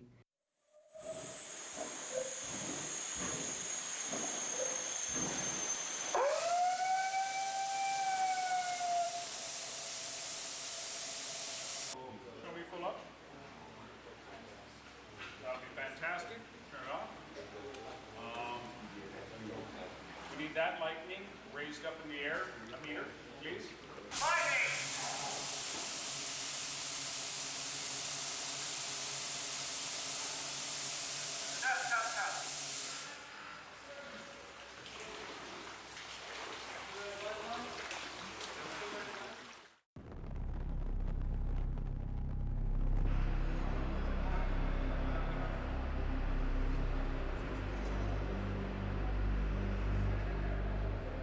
Cheat over shoulders. There's not such a thing as the other side of the bridge because there isn't. So, Ron would look over, this safety rail goes, he backs off, the safety rail goes, we discover how big this place is. He backs off and says, "Are you okay, Ivan?" And Ivan says, "If I had legs, I would kick your ass." and then at that moment, Ron says to Lime, "Could you hold Ivan for a second?" Lime is right next to him. He goes for the rope, and we cut to the gears over there, going down. Manning goes to the door, trying to stop it. The door goes all the way down. He gets up and he comes to Hellboy and says, "Break through that door, let's go back." Because I don't think it's a good idea. I'm in charge of the expedition. I'm telling you, go back, break this door, let's go back. And then Lime is in the meantime waiting with Ivan, and they're arguing, and between them we see them in the back. And while they're arguing, a thing comes out of nowhere. We see the corpse turn and go, he says something like, "Oh crap," in Russian. And the pendulum takes the first section, and you both go, you're completely taken by surprise by the first thing. You don't even see the pendulum, because you're gonna be running, and as you're gonna go, Ron grabs you, and when he throws you, he turns you in the air. Then you slide under the door, Ron will be in the middle section, and there's a big chunk of bridge that is gonna start collapsing under. That collapsing will be done by Hansa on the wires, and the close-ups will be done by Ron. All the running and everything that involves safety risk will be done by Hansa. All the close-up stuff will be done by Ron and you, and it will be Hansa, and you will be doubled by Charlie, who has now shaved his entire body and is ready to double you.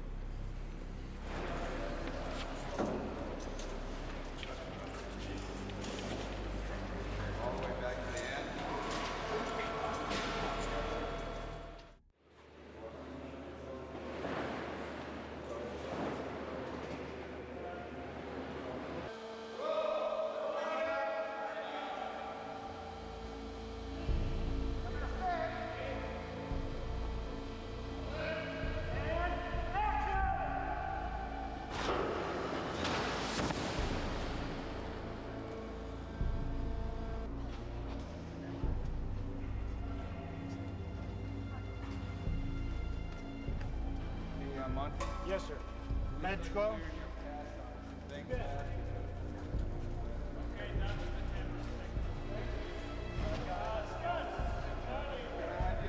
I'm gonna have to add one shot. Not a big deal.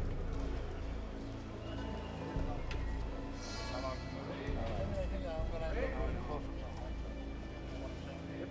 So shall we do that close-up first then? A lot of the stuff that we had to do to enhance what was shot on set meant that we had to replace large sections of the bridge in order to make them more dynamic and to explode and come apart.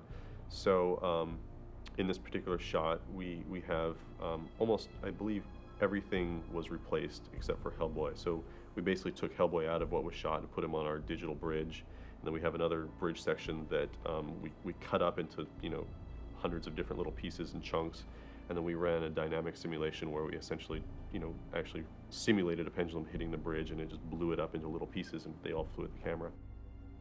And then moving on to the background of that shot, there's anytime our camera moves in this environment, we're projecting these matte paintings onto all this geometry back there, and so anytime our camera moves, it obviously creates issues with what we call stretching, where the texture is stretching past beams onto other beams, and it's just creating this kind of mess back there. And so painting that out and dealing with that is another thing that we had to work on. Traditionally, matte paintings can take 4 to 8 to 12 weeks each, and we had 70 of them. So one of the things we had to do was rely on CG, traditional CG, to take us to a certain level, and then rely on matte painting much less, kind of in more of an atmosphere and look and feeling, and less on the detail side. So, initially, some of the things we developed really early on were procedural brick shaders and a lot of procedural textures and stuff, and trying to get things kind of laid out in the environment so that we had those details there for the matte painters to start from, and then they had much less of that kind of mundane stuff to do, and they went from there in a more kind of artistic way, and they were able to just add a touch of atmosphere and mood and lighting and stuff like that.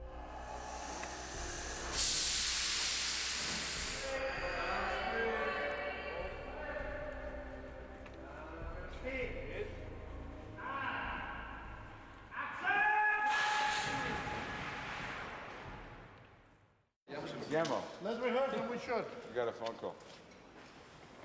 Here we go. No, listen. No? Huh? What am I supposed to do here? Are you getting this shit? You're here. I say action. I did this already. No, you did not. I say action. You turn, lower your hand, and you look at rope break down there. This is we're going in reverse. Oh. All right? Yeah, but I was deliberately not going to look at him until I caught the thing. No, you should look at every time. It looks like you're looking at him when you catch the things. Really? Yeah. That was not my Right. intention. Thank God. My intention was to just catch it, to just magically know it's there.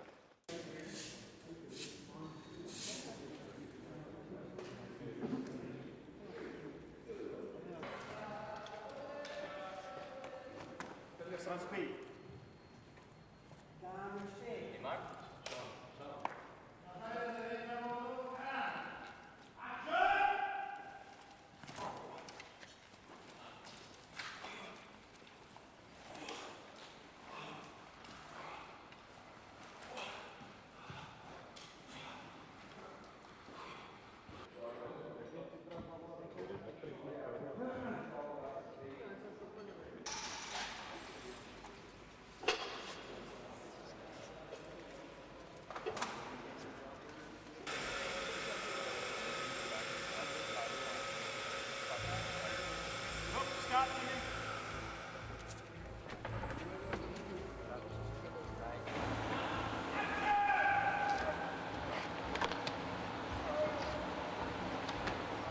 The animation for that sequence was all done pretty much at the same time. We would animate Behemoth, rough him out with Hellboy, to make sure that it's working, they're working in tandem, and the camera move.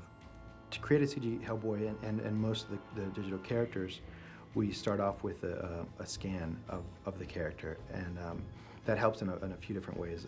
Because number one, it is the actual actor, in this case Ron, in the Hellboy makeup. We had a full day where we made Ron up in the Hellboy makeup that he scanned, completely digital cyber scan. For Hellboy, because he's the main character, we also had to scan his head with various reactions and various looks of surprise and anger and so forth that Blair Clark from Tippett would supervise and request, knowing that an animator will need to take a character from a look of anger to scream and surprise and opening his mouth, what we call breaking the character a little bit so they can scale back. So we'd go open really wide and look really big, because then you can take that big look and scale it down to his straight, bored, docile look. Generally what we do here at Tippett is we use the scans and we take them and clean them up, and basically those are used for measurements and to make sure the proportions are consistent, recreate everything based on that, but they're used as a point of reference.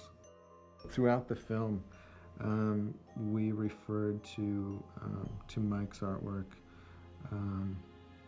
for a lot of the specific poses, like when he jumps up, when he's going to smack the Samuel on the head. That was like Guillermo had always, like when we were shooting the plates, he was very adamant that that is going to be straight out of the comic book as far as poses, and the comic, for our work as well as for the production, it always served for the Bible of the show. It's like if there's ever a question, Guillermo would always point you to the comics, and we really adhered to that, specifically in that sequence in the multi-Samuel fight in the egg chamber, as well as in the shaft fall when Hellboy is clobbering Samuel. As they fall, there's a specific, pose where he's gonna just whack him with the stone hand. Ron had some requests for us to, he really wanted us to have a gut punch on Samuel, underneath, like, and break his ribs. So we're like, okay, we'll put that in. And then we would watch him and how he fought, because there were lots of, just tons of footage of Ron and the Hellboy stuff beating up on imaginary Sams, or like the Sam in the suit in Subway sequence.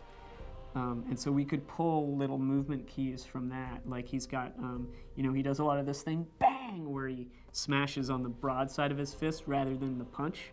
And so we tried to put, like, there's some of that in all the Hellboy fights. He ends up smacking Sam on the nose and that kind of thing.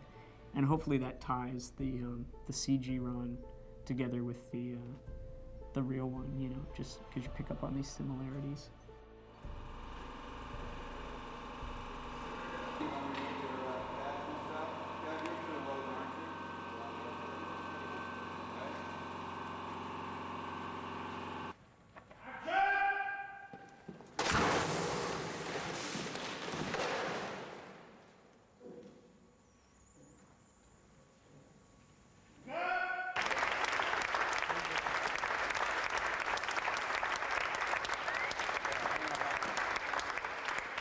Something I wanted to say to this crew for a really long time now. As far as I'm concerned, you can all take the rest of the day off. Thank you! Welcome back. Ah.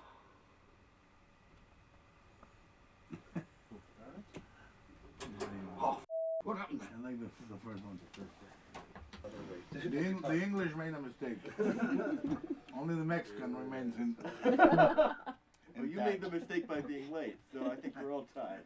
I made the mistake of being here. I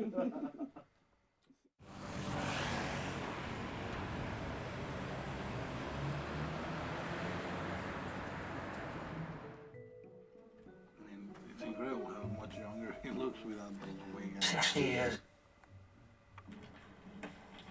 60 years ago, they tried to destroy the world. They're back.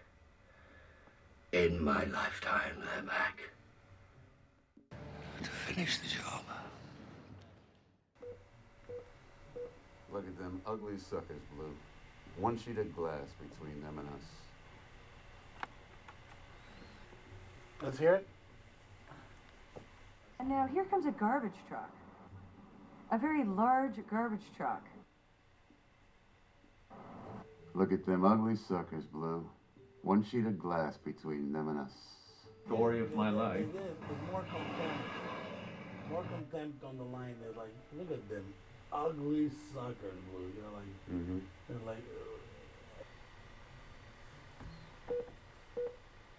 Look at them ugly suckers, Blue. One sheet of glass between them and us.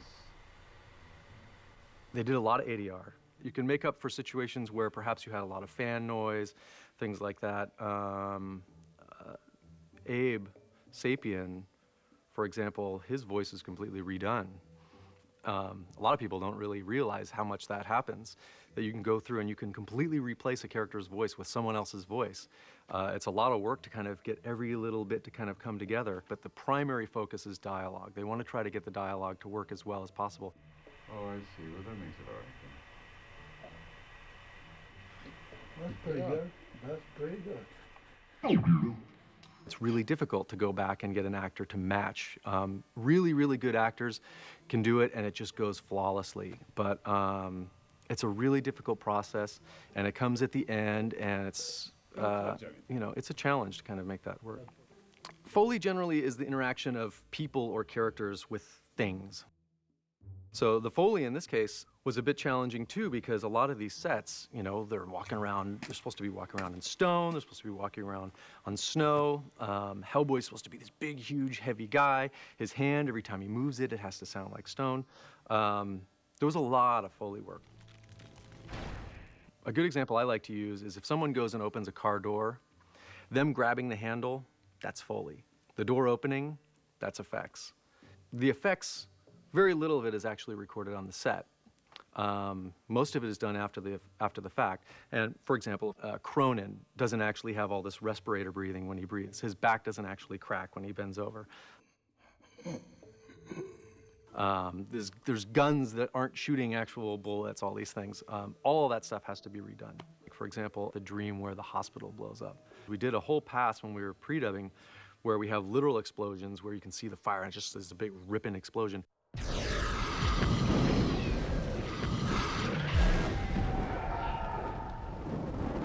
And then we have these really strange ones, like for example, you see fire coming at you down the hall, and that's, I put in the sound of a reversed jet flying by that would give you that kind of pitched ramp up, that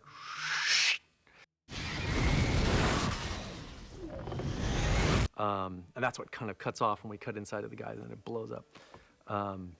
So we had like a pre-dub of surreal, strange fire sounds. We had obviously a pre-dub of real sounds. We had debris pre-dub for when the place is collapsing and stuff is falling down. Actually, I think we had a couple of pre-dubs of that because you have smaller debris and you have bigger rock debris. We have glass pre-dubs. We have, you know, all of these things that have to kind of be brought together and layered and mixed. So. All right, take one channel on LZ 317.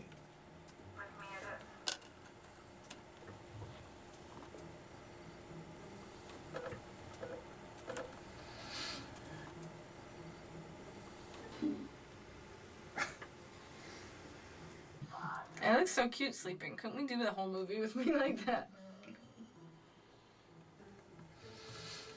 Great. Yeah. Great. Here we go. 2 to measure 2. 1, 2.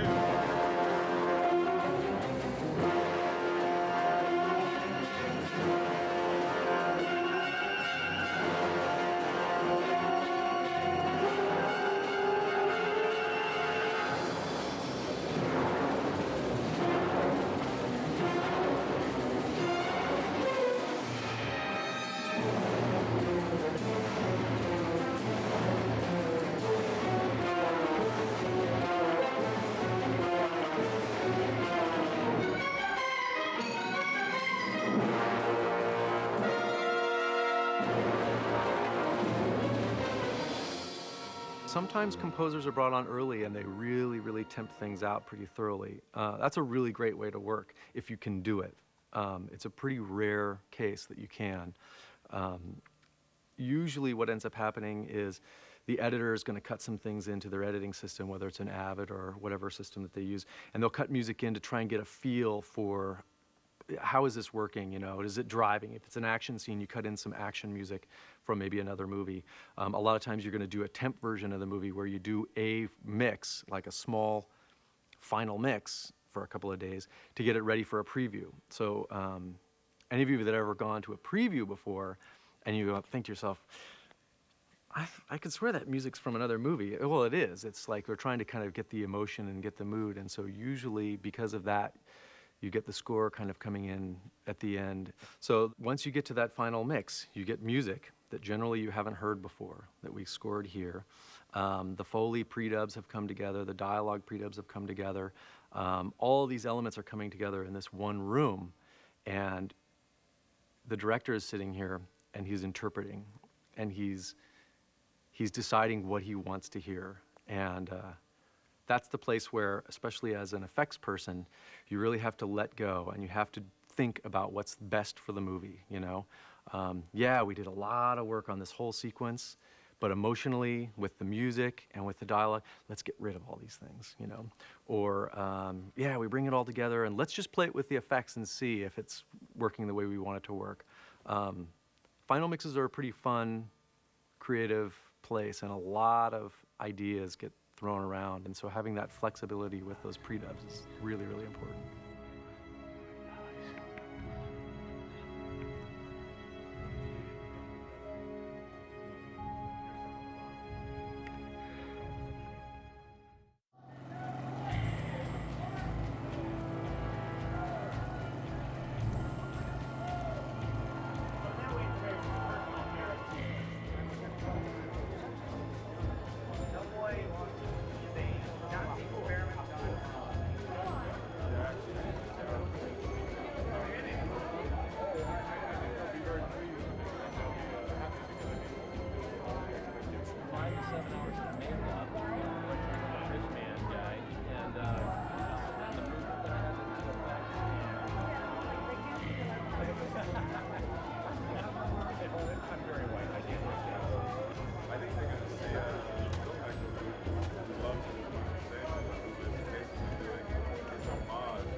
He's a force of nature.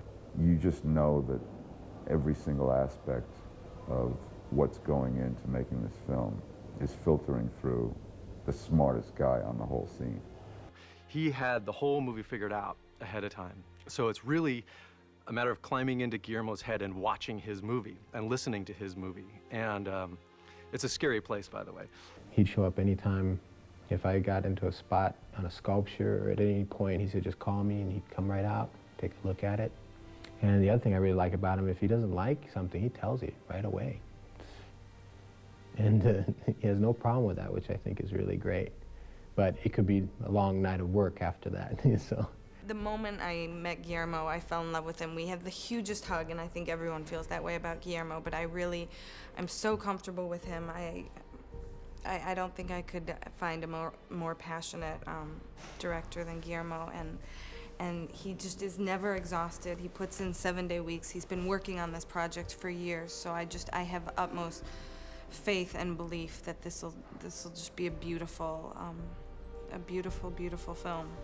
He's a genius when it comes to directing. I love the look of his films. It's amazing to me what he can do with an average stunt. The way he films it makes it look so much different and newer. I fully believe in the trickle-down theory, and Guillermo del Toro being at the helm of this production definitely trickles down to all of us. His passion it comes through all of us. And him being a big fan of the comic book helps, and him being a big fan of the character Abe Sapien helps me. His passion, it goes to everyone. You know, this set, even though we work late sometimes, we work very hard, we work 6-day weeks, we're in a foreign country, we've worked in freezing below temperature, ice cold weather with rain on us. People, you know, keep going, and they persevere, they move forward, and we laugh at the end of the day at some point, you know, after wiping away the frozen tears. And it's great. Guillermo's the best director I've ever worked with. If you wanted to insult him, you could say that he was fat. But if you wanted to be truthful about it, I think you could say that he needs to be that size to contain his heart, because it is enormous, and his enthusiasm is colossal.